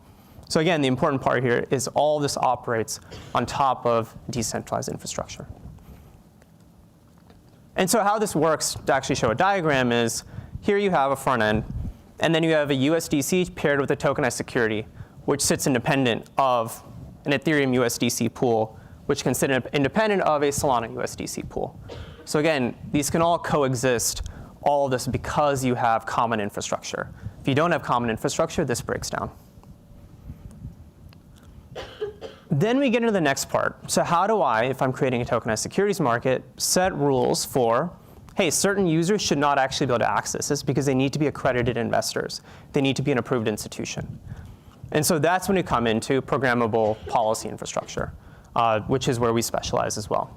And so this can also sit on top of DeFi at a smart contract level. And so here, essentially, you have a financial application that utilizes policy infrastructure that sits off of the blockchain, that is called via an API. And then it's enforced at a smart contract level. So every transaction is enforced to ensure that only an accredited investor can go and buy that tokenized security. So when you pair that together from the earlier image, you now have a specific USDC tokenized security pool in which only accredited investors who are KYC or KYB have the appropriate requirements, are allowed to buy a certain volume, all of those things. You're able to essentially set those requirements. And again, this has no effect on the Ethereum USDC pool or the Solana USDC. Okay, we'll come back to that because that's not talking about a specific token, actually. So what I'm going to quickly tell you about and have a look at, XRP is currently bouncing back. I've added Alio and Zcash to my watch list because I want to research them a bit more. If they're invited by the SEC, it might be worth looking at them. But I also want to talk about XRP bottoming out potentially at 190. We are seeing a bit of a rally on XRP. The carry trade unwind, some would say that would take XRP to $1,000. I would strongly disagree with that statement. What I think is going to happen, well, I'm going to be doing deep research into the carry trade. I'm going to be bringing it out in about a 3-part series, a few during the day as well. So what you're going to see in the newsletter is a lot of coverage about the carry trade unwind, what to look for with the Bank of Japan interest rate hike happening Thursday, 11 p.m. US time, about 4 a.m. UK time. I believe Martyn has asked me to cover that. So if you do want to support me and want me to cover it, then you can sign up to a newsletter. In fact, what I will say is if we get 3 people in this live show, sign up to a newsletter, whether it's the monthly plan or the yearly plan, I will cover the carry trade live at 4 a.m. It's actually the worst time of day. For me, I can stay up until 3 a.m. I can wake up maybe at 7 a.m. But between those times, 4, 5, 6 a.m. is my worst time. But I'll go live. if you want to support me, if we get 3 people sign up to the newsletter today, we will do it. So let me tell you about that newsletter. Also, it's 25% off on the build up to this. Let me show you this chart over here. This is the newsletter. Every single day you'll get to your inbox, and there's going to be a special edition for the Japan carry trade. I'll tell you about that in a second. But just as a base, you get market news headlines. So this is not like the overwhelming amount of noise and corporate sponsorship you get from other newsletters and other media sources. We will bring to you the proper market news headlines. So in the first sort of 20 seconds of looking at that newsletter every morning, you will be prepared for the day because you've got the 5 top headlines. No jargon, no ads, no BS. You've literally got the top 5 headlines that you need to know within that second of you pressing open on that newsletter. You've got the top stock movers, what's moving in the market and why are they moving. We've got a full ad-free experience. We don't make any money from ads, just from our premium members, completely different to other platforms. And then we come on to what you get specifically as a premium member. You get my insights. Every story, I give you my thoughts and opinions. You get the chart of the day every single day. You get the chart I'm looking at. That's 8 years of technical analysis I've put together with some very, very successful trades. And you're getting that every single day with a chart of the day. You're going to get event cheat sheets. So when is our next cheat sheet? It's on Thursday. Why am I giving you an event cheat sheet on Thursday? Well, because it's the Japan interest rate hike on a Thursday. We're very confident in that and what that means. Well, you're going to get the whole cheat sheet. We did it for the FOMC last week. We got so many great comments. Thank you for everyone who supported that. It was our first one. We're going to do another one, so it's going to be even better for Japan carry trade. What to look out for, what 5 charts I'm looking at, where I'm looking to buy XRP, what I think is going to happen for XRP. You're going to get the whole cheat sheet, so you're not left behind what time all the events happening, because it's going to be confusing.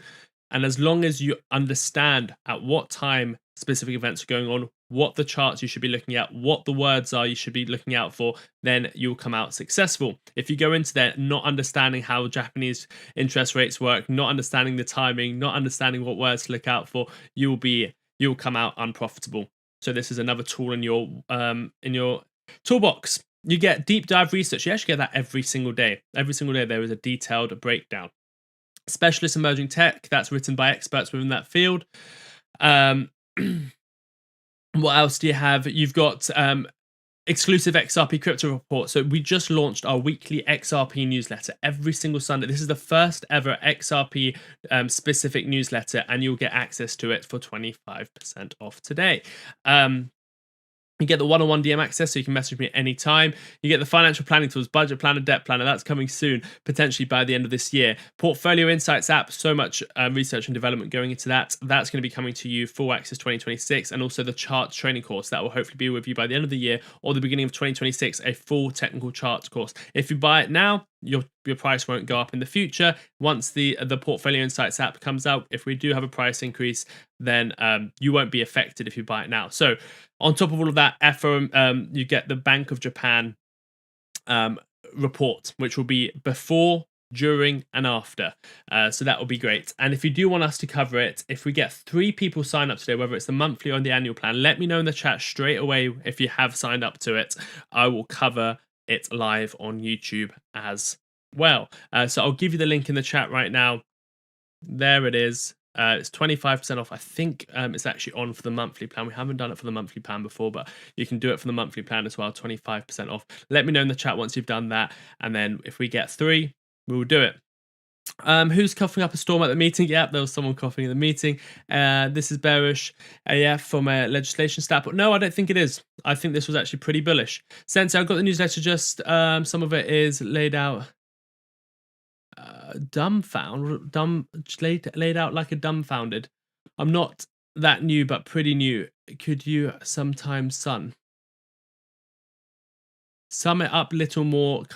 Raw, please send me a message on Substack. If you are a member, if you're actually a premium member, which I don't know if you are or not, you can send me a one-on-one DM. I don't actually understand, or just try and rephrase what you've said there. Only a fool would sit through all of this and not be into crypto. I think it's very important to listen to what's happening at the SEC. Let me go through some more comments. Everyone thought it was 23. I couldn't actually find his age. I think his age was around, somewhere was saying around 30, but I couldn't actually find his age. XRP bouncing now. Let me just see if the SEC are still reporting live. If they are, yep, we're on to our next speaker. So we're on to our next speaker, then we'll come on to the XRP chart. I'll keep an eye on if there's 3 people that sign up, we'll cover the Japan carry trade as well. So the model was basically adjusted from a paper in-person world, and we've overstretched that to the digital world, right? So as part of modernizing the financial sector, we have to look at what do we build that AI can't destroy when used in the wrong hands. And with the proliferation of open source models, the wide availability of compute through AI factories, it's going to get more and more severe with these attacks, right? So we have to build the new world on security mechanisms that AI can't break. Things like cryptography, things like humans showing up in person, things like liveness tests that are provably resilient against AI. These are all considerations that we have to bring into the modern financial system, and also we can do so without overexposing people's privacy. There's no reason why you have to give every single facet of data when you're applying for a financial account, an investment account, or anything else. It can produce a lot of friction and a lot of over-collection, or even opportunities to discriminate based on attributes that are not relevant to banking or buying a financial security or things of that nature, right? So what are some pathways ahead, right? I think that it's also important to call out that this is reminiscent to the Office of Personnel Management hack that happened many years ago, but is still fresh in the memory of a lot of privacy advocates, about how a lot of background checks for federal employees were basically compromised and exposed. I think that we've seen companies have a good track record of managing private keys and cryptographic keys, but whenever we start to put a bunch of data into one big silo, it seems that inevitably gets hacked. So is there a way, are there architectures that we can use that don't require that? So I think that there's a way that we can achieve this through giving the user more digital autonomy. We want, instead of people basically logging into platforms that are big silos controlling everything about them, that the platform asks the user, what data can I access? And the user has an opportunity to consent and understand what the terms are for that data to the right policies, right? And it's really important that the tech and policy work in tandem. I'm going to be showing you some examples of what this future could look like and how it relates back to a lot of these networks that we've been talking about. One example is our partnership with the California DMV, where we have implemented the mobile driver's license to be a privacy-preserving digital identity that is controlled by Californians. It's provisioned to their phones. We issue the identity to the user. They choose which wallet they want to use, so you give the user more choice. And we put a lot of provisions there to make sure that it is surveillance-free and fully controlled by the user in terms of the ability to disclose data to the counterparty. Recently, the community colleges in California has announced their integration with the DMV wallet to give students access to benefits and other programs through this streamlined digital mechanism. Much more secure and convenient than trying to hold your driver's license up to the webcam and think about trying to scale a program to millions if you're requiring everyone to come in person, right? So this is about efficiency, this is about lowering fraud and streamlining the process. So this is what it looks like, just in case you want to see what some of the innovation in digital identity looks like. Please play the video.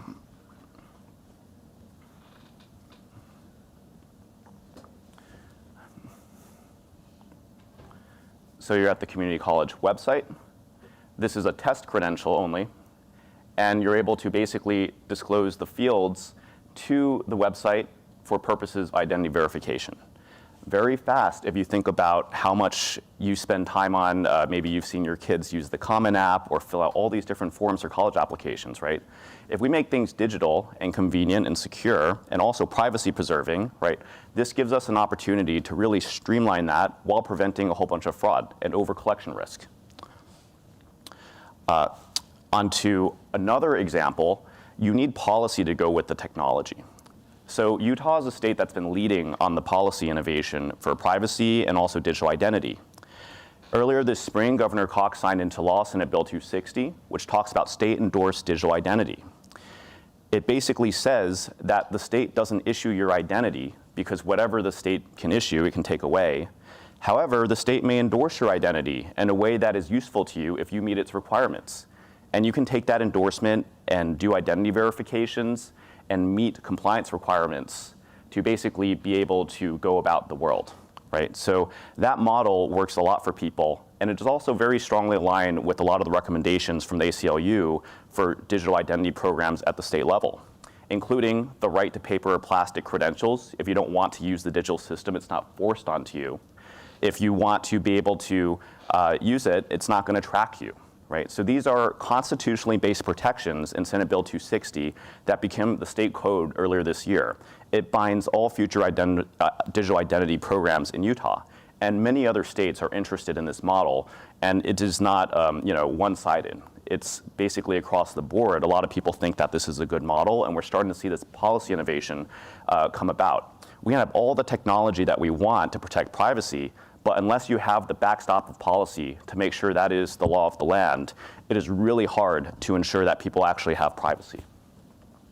This is an example that we demonstrated at the State Endorsed Digital Identity Summit that happened earlier this year at Utah Valley University. And we played the video, please. So in this example, you're going to use your state endorsed digital identity to open a bank account as part of FinCEN's customer identification program requirements. Don't worry, This Mike, is a he's flow unhidden that again. involves having, It was a mistake. Email verification, SMS verification. One day we'll all move to passkeys, but we're not quite there yet. And then you'll also be able to enter your social security number, which is a requirement for banking at least. And at this next juncture, basically the old way to do it is upload these JPEGs of your documents, right? And then someone reviews it and everything, right? But the new way is to just have a secure session where you're able to transmit the selectively disclosed fields, right? As you heard about, it could be using zero knowledge or more traditional techniques, letting the user choose which wallet it comes out of and have the optionality as to what they disclose or not to meet the compliance requirements. And when that gets sent over, there's a digital signature that cannot be forged by AI, right? So that helps secure information get to the recipient that can then use that as digital evidence, right? So we're hoping that this can be seen as documentary evidence as part of the Bank Secrecy Act, because we believe that this is going to produce a more convenient, faster, and more fraud-free experience.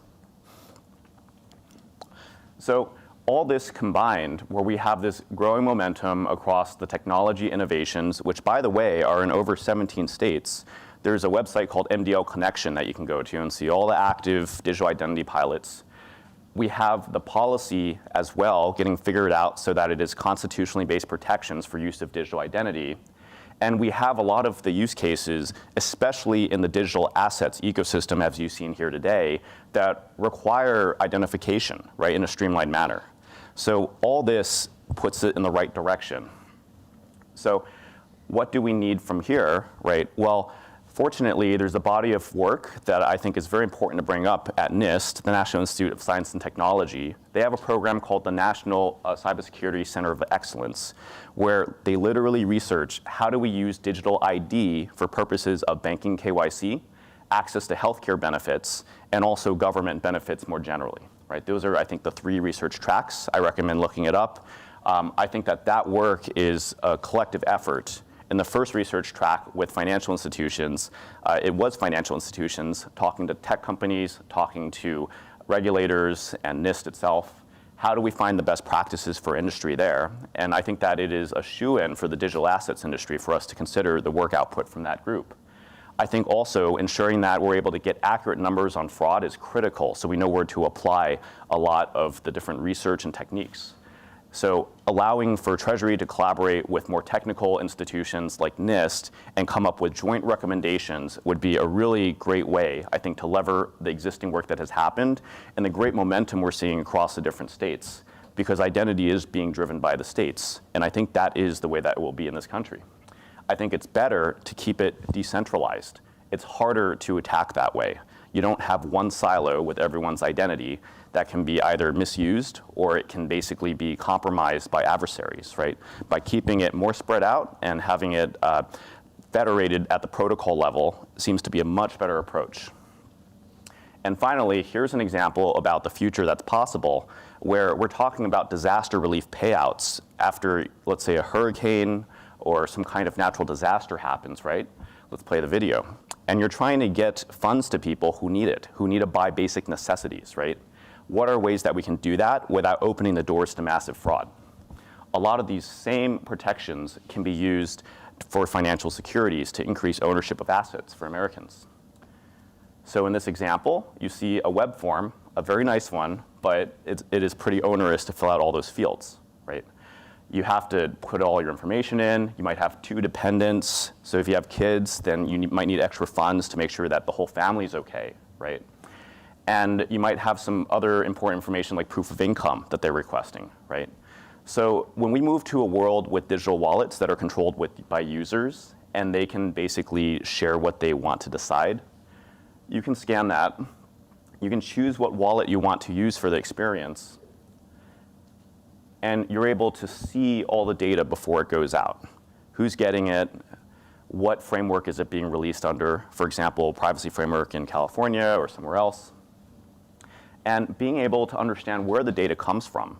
When you have privacy-preserving digital credentials that are your driver's license, your W-2, your birth certificates for your kids, all in one place that is not surveilled, and you can choose how to share it, right? You can really breeze through these processes without incurring the fraud risk. So being able to get to that point, and you can basically receive the funds how you pick. We saw a lot of great infrastructure talked about today for networks that allow for privacy, right? You could get stable coins out of this. If you want to meet obligations for virtual asset service providers sending assets, you might have to go through these checks. But getting them through a stable coin could be a really fast and expedient way, right? So that you can have it right away and start spending it. So basically, we have an opportunity to modernize the financial sector using these technologies, policies, thoughts that basically extol American values, right? So I think that by combining this and understanding what is the interface that's going to be seamless, it's going to be secure, it's going to have the right kind of protections built in, right? That is how I'm hoping to move forward. I'm very optimistic. Thanks. Thank you, Wayne. Interesting. Well, we've heard from our speakers, and we want to give the audience a chance. Now. We've got a few minutes before we break. If you have a burning question, feel free to. We've got mics in the audience, in the aisle. So now's our time to hear from you. I know I've asked a couple of questions. Please do hit the like button and subscribe if you haven't done so already. Feel free to come on up. And our first person, yes. Do you want to say where you're from? Your affiliation? Is that mic working over there? Maybe you might have to press. There we go. Hi, can you hear me? Yes. Hi, I'm Kristen Bose-Hayes, formerly of FinCEN, and my question is for Zooko. I was just wondering if you could speak to Zcash's efforts to meet regulatory obligations like the travel rule around things like messaging fields or shielded transactions or viewing keys or things like that, and whether you think maybe there's an opportunity for regulators to actually ask more of developers around privacy enhancing technologies via regulation, if there's an opportunity there, and whether you think your efforts have been a success. Thank you. Turn it on. Press. Oh. Okay, how about now? Yep. That was a big question. I'll try to answer one part, at least. You asked, can regulators ask developers to do more? And I really like that question because I'm a developer who's written a lot of software, and uploaded it to the internet. But nowadays, Zcash isn't under the control of the developers anymore. It's under the control of the users. It's like Bitcoin. You could ask a Bitcoin developer to write some Bitcoin code that would do something different with Bitcoin. Maybe it would raise the 21 million cap to 22 million. You could probably get a developer to do that, especially if you paid him, or if you're a regulator and you ask him to do it and he chose to comply. But you can't get the Bitcoin users to run that code. And so it is with Zcash. I can write whatever code I want, but I can't get the Zcash users to run it. I don't know if that helps, but that's my honest answer to that part of your question. Yeah, what about, and I think maybe the question goes to others on the panel as well in terms of, well, what is happening, right? Is this a black and white issue, an on and off issue? Because it seems like what we've talked about here are varying ways to address risk. So I don't know if anyone wants to jump in.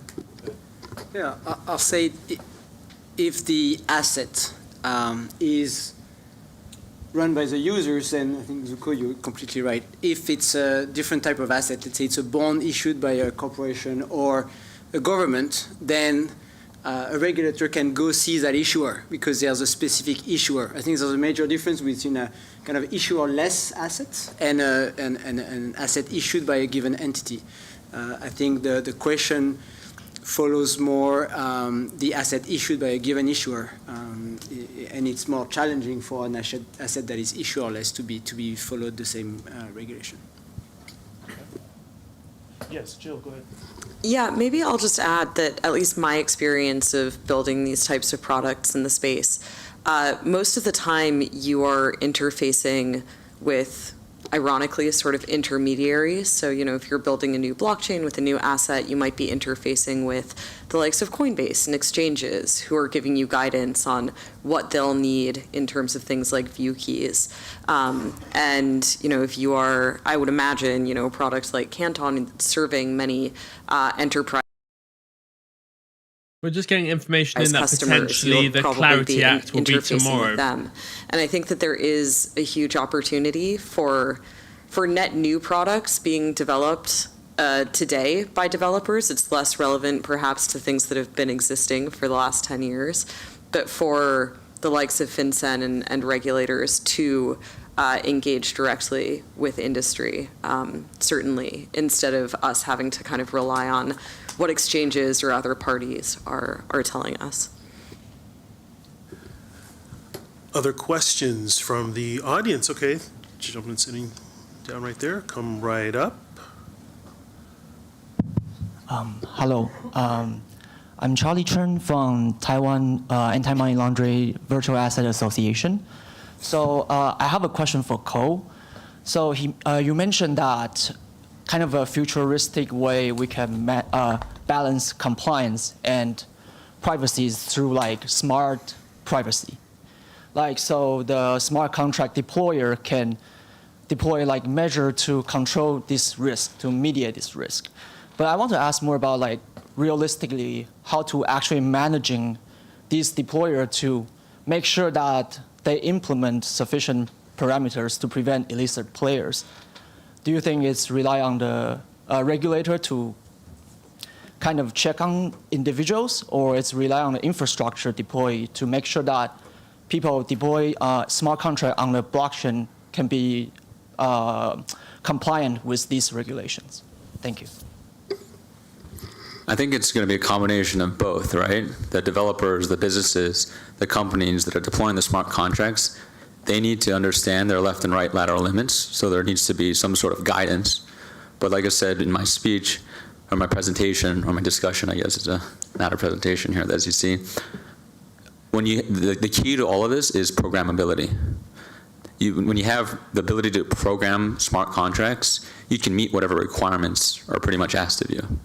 And I think this kind of gets the question, or the previous question, the main difference in the state of Zcash is that it doesn't have programmability, right? You kind of get what you get. You can either get a shielded transaction or a transparent transaction. But on platforms or blockchains like Alio, you can define whatever parameters that you need to in order for your risk mitigation requirements. I mean, and I guess, you go for it. You can talk about what we're doing. Yeah, I can chime in a little bit on this as well, given our work with Alio. So I think speaking also to the earlier question that was answered, if you have a centralized organization that's building on the Alio blockchain or building a smart contract-based application, then the question is do they have the tooling to be able to go and enforce their specific requirements that they need for risk management purposes? And so then it's on other organizations such as ourselves, like at Predicate, where we build that infrastructure allowing for centralized organizations, asset issuers, fintechs building financial products to be able to enforce those requirements within their smart contract infrastructure when they use a blockchain like Alio. So may I ask a follow-up question? Sure, go ahead. Thank you. So for a lot of on-chain like investigation, so for example, you say programmable, which I notice usually it will connect to, let's say, using like TRM or Chainalysis data to ensure that there's no illicit players that using the, like through a smart contract. However, if like slowly there's more and more privacy-based blockchain, does that kind of like in a bigger scale, basically all these like on-chain intelligence company, they cannot look, kind of hard for them to collect data anymore. Does it slowly like decrease the ability that we can prevent illicit player to use in your environment? Is that a question for me? For everyone, I think. Sure. I think you're correct in some capacities, but as I said, there's no playbook for this, right? We're at the leading edge of the leading edge when it comes to this type of technology. And so what we're seeing as we engage all these stablecoin issuers, at least at Alio, is that everyone is going to experiment with new techniques. There are some folks that are going to be looking at selective disclosures, experimenting with view keys. Other folks are going to require verified credentials, maybe at the wallet level, and they're just going to require to know that there's some sort of validation that the entities participating aren't on some sort of OFAC sanctioned list. As to the question of whether TRM, Chainalysis, and Elliptic are going to have to change their business models, I think it depends. I think on the iterations that are going to use view keys, then in those scenarios, there will be data to whoever has a custody of a view key, right? And so they can still do sanctions monitoring or wallet screening if they have access to that. In instances where there is no view key, then yeah, it's they probably need to find a new business model. Thank you. Yeah, to add to this too, so of the approximately, $300 billion of US dollar denominated stablecoins, you got to think that some percentage of that wants more privacy. And there's a ton of stablecoins that aren't on chain yet that would come on chain if there is privacy, right? So what that means is that I think that we're going to see an increase in demand for privacy preserving blockchains, and that technology will mature and it'll get to cheap and good enough to the point where it's like a little add-on that doesn't cost you much in terms of transaction fees or performance cost, right? So if you believe in that argument, then we'll see a lot of stuff move into the privacy layer, right? So the real question is, what do we need to basically make sure that illicit finance can be countered? How do we make sure that investigations work in the new world? And a bunch of other considerations that, grateful that folks working on the technology are willing to come to the table and talk about it, right? So that's my hope, that regulators continue to engage industry and we can have those discussions on how do we keep privacy for folks while also having tools that are useful. There's also precedent for this that's already set, right? Like someone spoke earlier, cash is private, and it's perfectly legal for somebody to deposit cash at a bank. They'll probably have to answer to some sort of suspicious activity report depending on how much money they're depositing, and they'll have to prove their source of funds, but there are frameworks for things like this that exist already today. There aren't microchips in physical dollars, right, where someone can trace every single interaction that has occurred. Yeah, I'll add that we've been working with several stablecoin issuers and banks in the US and EU that have issued on Canton, and the technology is different, but the procedure and processes are unchanged. So their compliance department are asking the same thing. It's just that the tech needed to produce the same evidences is slightly different, and they sometimes work with some of the company you mentioned. Sometimes they have their in-house tools to extract the data from the distributed ledger in order to comply with the requirement. But the requirements have not changed, and they have to comply whether you're a bank or a stablecoin issuer. And the last thing I just want to say on this is that these analytics firms that you're mentioning, they're not necessarily exclusive to the US, right? There are other nation states that might be adversarial, that might be developing or probably already have developed these capabilities. And so it's not necessarily in our interests to be able to have all this data exposed and analyzed and collected by everyone in the world. So I just kind of want to leave with that they can have chain analysis or the equivalent in less favorable nation state. Yep. We've got a question here. This might be our last question. We just have a couple minutes. Yeah. Hello, can you hear me? Okay, Yes. great. Yeah, so I kind of have a two-part question. I think the first part is the nature of blockchains tends to be kind of global, and there are different regulations everywhere. But even just focusing from a U.S. perspective, there's a lot of conversation on illicit finance and things like that. But as blockchain and crypto gets more regulated, I think there needs to be kind of a permissioned and permissionless version of some of these things, because if you have someone that is not on a list but they're manipulating a market, the regulators are going to need to come in and see who actually did that. And anything where that can't happen, especially like as you look at now, Bitcoin is now kind of officially regulated by the CFTC. You can't go around and manipulate the price of commodities, right? That's illegal. And so how are you going to balance the need for regulators to go in and actually see who or what is making a particular trade so that they can actually do their job and prevent not just the illicit stuff, but market manipulation? Yeah, I would still quote the analogy of HTTPS that I really liked. Internet There's a poll in is the global, chat. Please answer. but you can regulate industries in the US, in Asia differently, but they both use the internet. So I think that the protocol, the chain can be global. Doesn't mean you can't have a specific jurisdiction and specific requirement in a given jurisdiction. I think you can decouple the two, and I think you want a technology that can decouple the two.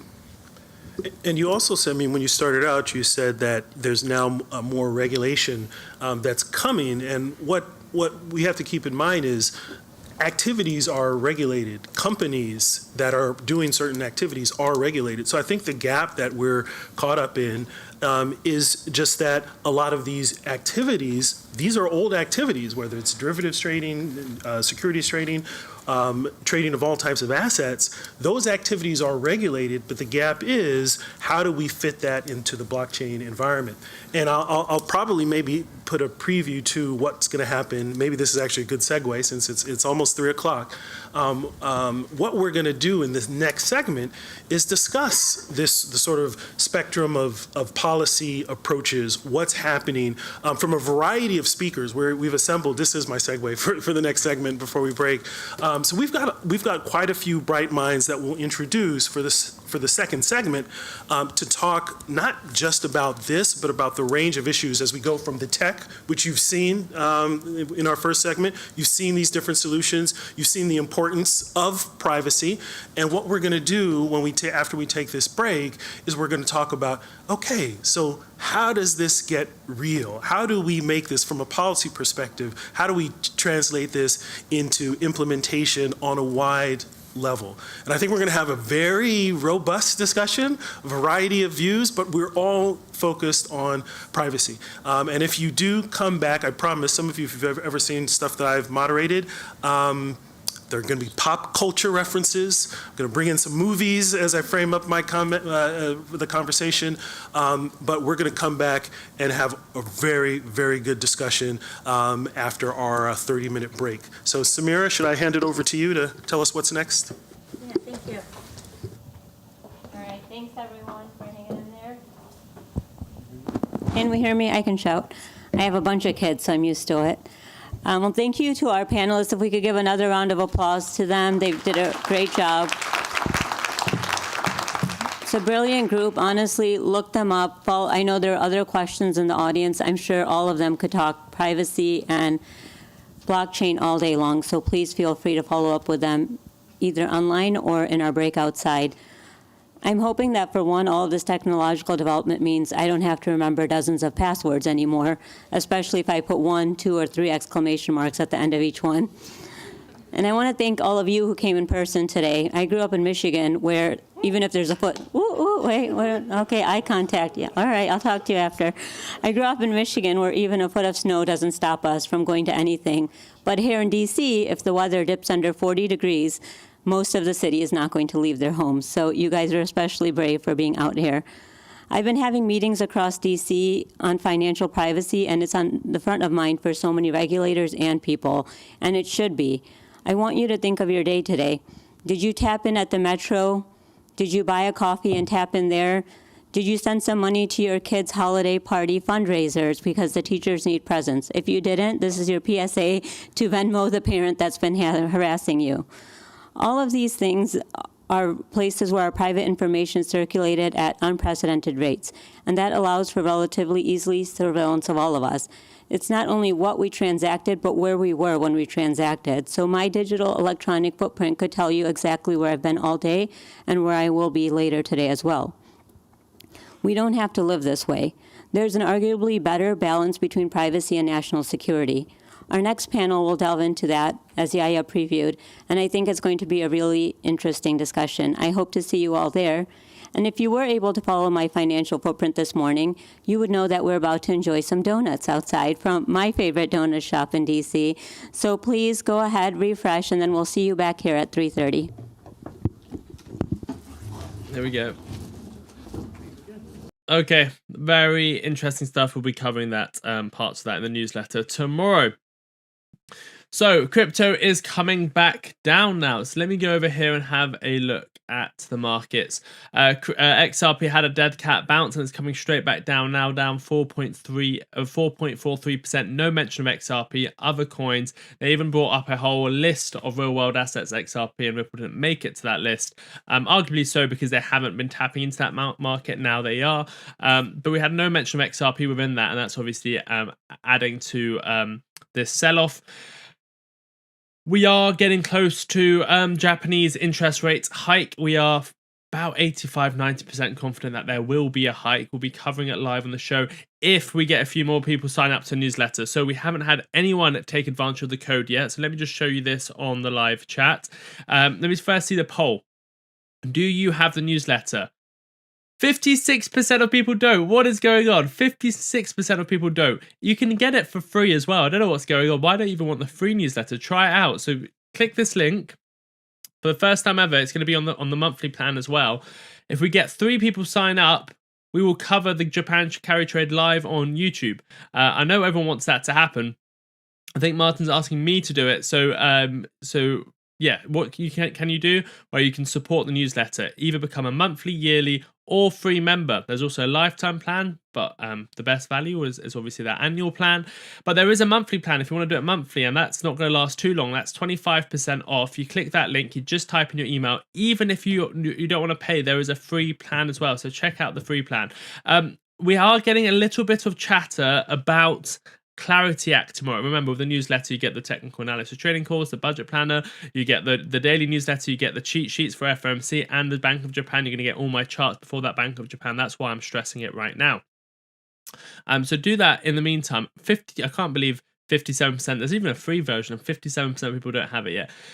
People are saying that on the US state senates, we are there is apparently the Clarity Act, at least a vote or a talk about it tomorrow, but that doesn't seem to be true. We are expecting it to be, it's make or break time. It is either going to be in the next few days or it's not going to happen this year. We don't have any confirmation. The reason people are bringing up these rumors is because they might be right, but there's no actual official confirmation. It's make or break time. Tuesday, Wednesday, Thursday is sort of the last chance we have to take a vote on this Clarity Act, and there is nothing on the Senate's website. We'll follow up on this in the newsletter tomorrow morning, but right as of now, there is absolutely no evidence to suggest that tomorrow we will be seeing any sort of vote or any sort of debate on the Clarity Act. We are on the Senate's government website. I need a membership. Well, you can go get it. It is 25% off. You can try it from on the monthly plan. You can try it on the free plan. Everyone loved the FOMC cheat sheet, and we're going to do another one for Bank of Japan. So yeah, the Clarity Act isn't. There's no solid evidence at the moment that that's going to be talked about. So ignore that for now. Right now, XRP is heading further down. We did try and warn you about this about 3 months ago. Even with Bitcoin at 120,000, we did start to suggest the idea that there was a double top exactly the day the double top occurred. But what we need to see now is where is the support going to be, and how can we take advantage of this on the Clarity Act? And that's what I'll be exploring in the coming up live streams and newsletters. Right now, just my simple takes would be right now, Bitcoin is below 89,000. It failed to break the downwards trend. Remember, we said if it breaks this downwards trend and stays above 90,000, which you can clearly see it tried to do, but it didn't accomplish. If that was going to happen, then I would be expecting 100,000 at least to create a lower high, but it wasn't even strong enough to do that. And what we've got going on here is the lower highs to continue, break below 90,000. So it does look like we are potentially on our next leg down to at least 80,000 Bitcoin, but more likely potentially 75,000. That could be unwinding over the next couple of days alongside the Japan carry trade. Remember, a carry trade doesn't mean XRP will go to the upside. It means it will crash if it does really unwind. But a lot of people are asking me, should I sell and buy back in? People are telling me it's going to go down 80%, 100%. Look, no one knows exactly what's going to happen. I personally, remember, if you sell, you have to figure out when you're going to buy. And when you sell and you really like the asset, then you're going to probably buy it you're going to FOMO in if it pumps, and then it's going to go down further. So you need to have a plan in place. My plan is I'm about 80% invested in the markets. If XRP hits certain levels, I'll buy for the long term or I'll buy for a trade. Some of those levels are 183, 171. And below that, that's when it gets into really nice territory for long-term purchases like 180, 138 and $1.08. That's what I'll be looking for if we go into a bear market or have a severe crash. I've got limit orders set up at all those different places, some for trading, some for leverage, some for long-term buys. I'll be telling you more about that in the newsletter and what I expect. And where some smaller term trades are. Remember, we did have a trade set up at $2 to take it up to $2.30 if we broke that downward slope. But no, we did not hold 197. So obviously tight stop loss, a very tight stop loss, and that's no problem. There is no evidence of Clarity Act. Go to the US Senate website. Look, I know exactly what you're talking about, because initially it looks right, because you go on X, you see other channels pointing at fake screenshots. They want your attention. There is no evidence of a Clarity Act. Someone's saying, do your homework and go to US Senate website. We are on the US Senate website. There is absolutely nothing Clarity Act evidence on the Senate website. We have checked through the Senate website. I was doing it while they were talking as well. We've gone through and there's no scheduled hearings, there's no scheduled votes, there's no scheduled talks, nothing on the Clarity Act. So you should go do your homework and stop trusting random people on X. Get the newsletters, you get the real news, and start winning rather than start losing based off the noise in the markets. That's the only reason people lose, and I'm sure a lot of people have experienced that. I did it when I first came in. I'm sure a lot of people in the chat right now. The reason you lose is because people feed you FOMO, people feed you FUD, you sell on the way down, you buy on the way up, you sell and then you panic because you sold too earlier, and then you FOMO back in, and then it goes down a whole lot lower, all because of what people say. What we do is we're against that. We're trying to tell you, invest for the long term. Don't follow us. We are high-risk investors. If you want to follow something, follow the newsletter, because that has no fake news. It's all backed up by sources. It's in a very easy-to-understand way.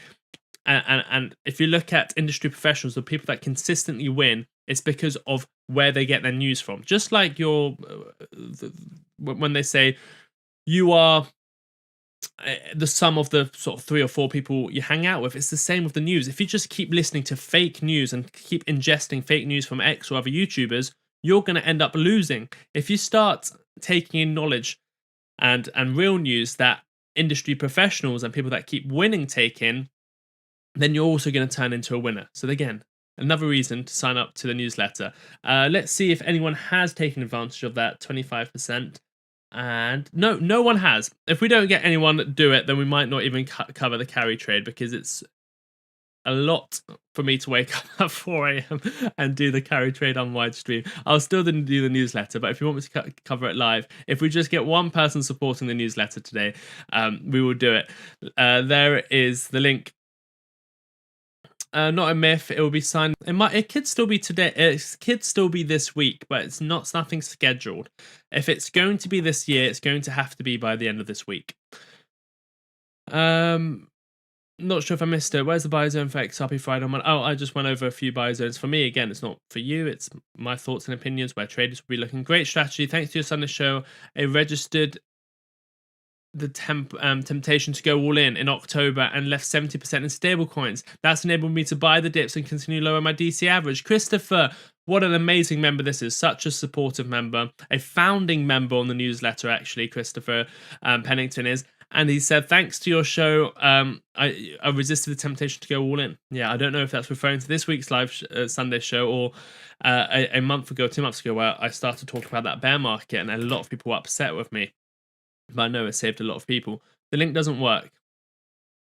Valentin Hoddle, the link doesn't work? What do you mean the link doesn't work? Can someone please confirm that? Can someone else try the link? If you're trying to sign up, there's a free plan. So normally what happens, you press that link, you type in your email, you can choose free, monthly, annual, or the lifetime pass. Can someone try it and see if it does work? That will be great because I think someone's trying to sign up. Let's see if anyone has. No one has signed up yet. Let me close this poll as well. I don't think Martyn will be able to cover this, so your last option is me, guys. Do you want me to cover it or not? Do you have the newsletter? Let me end the poll. Okay, so we got Vaz going live now. He's going to be live now with an Evtol special. Then I'm going to be doing the newsletter. Don't worry, I'm just joking. I want to see if we get any support. But yeah, I will still be doing the whole build up, the cheat sheets, everything for the Japan carry trade because we do have a lot of supportive members on the newsletter. So what I'm going to do now is start getting ready for those newsletters coming out. Tomorrow morning's newsletter, start getting ready for all the charts I'm going to put into that. There's going to be about 10 hours of research going into that cheat sheet again this time round. Hopefully it'll be better than last time, even though everyone loved it last time. But now we're going to go over to Vaz with his special show. This will take you automatically there. Then my silver video will come out and I'll be back tomorrow morning. Thank you everyone for tuning in. It's working. It's working. Someone just says it does work. Okay, brilliant. It does work. Thank you, David. Yeah, it does work. So all you have to do is, what was that poll in the end? 55% of people don't have either. Guys, at least have the free version. At least have the free plan. Thank you to all the premium members and the subscribers, but yeah, especially the premium members. Without you guys, I wouldn't be able to do this. It's working. Thanks, Sensei. Cheers for the live. Always a pleasure, never a chore. Thank you, OP Norfolk. Thank you for your always support. He's trolling you. The link does work. Thank you, David Hensley. Then you have to pay capital gains taxes that you forget about all year. Yes, but again, remember, a lot of people say if you buy and it goes up, and then you buy another stock and it goes down, you still have to pay tax. But remember, in certain jurisdictions, if it goes up and you lose, and you make money and it goes, and then you invest and it all goes down, well, that capital gain is replaced by that capital loss. But obviously, speak to your tax advisor. I signed up for the free version. Brilliant. That's amazing. Brian says, yeah, it works for me. Thank you so much, Brian. Thank you, guys. There we go. We're going over to Vaz. Stay exactly where you are. Vaz is going to be live on this channel with an EV toll special. Until next time, take care of yourselves and each other. Bye-bye.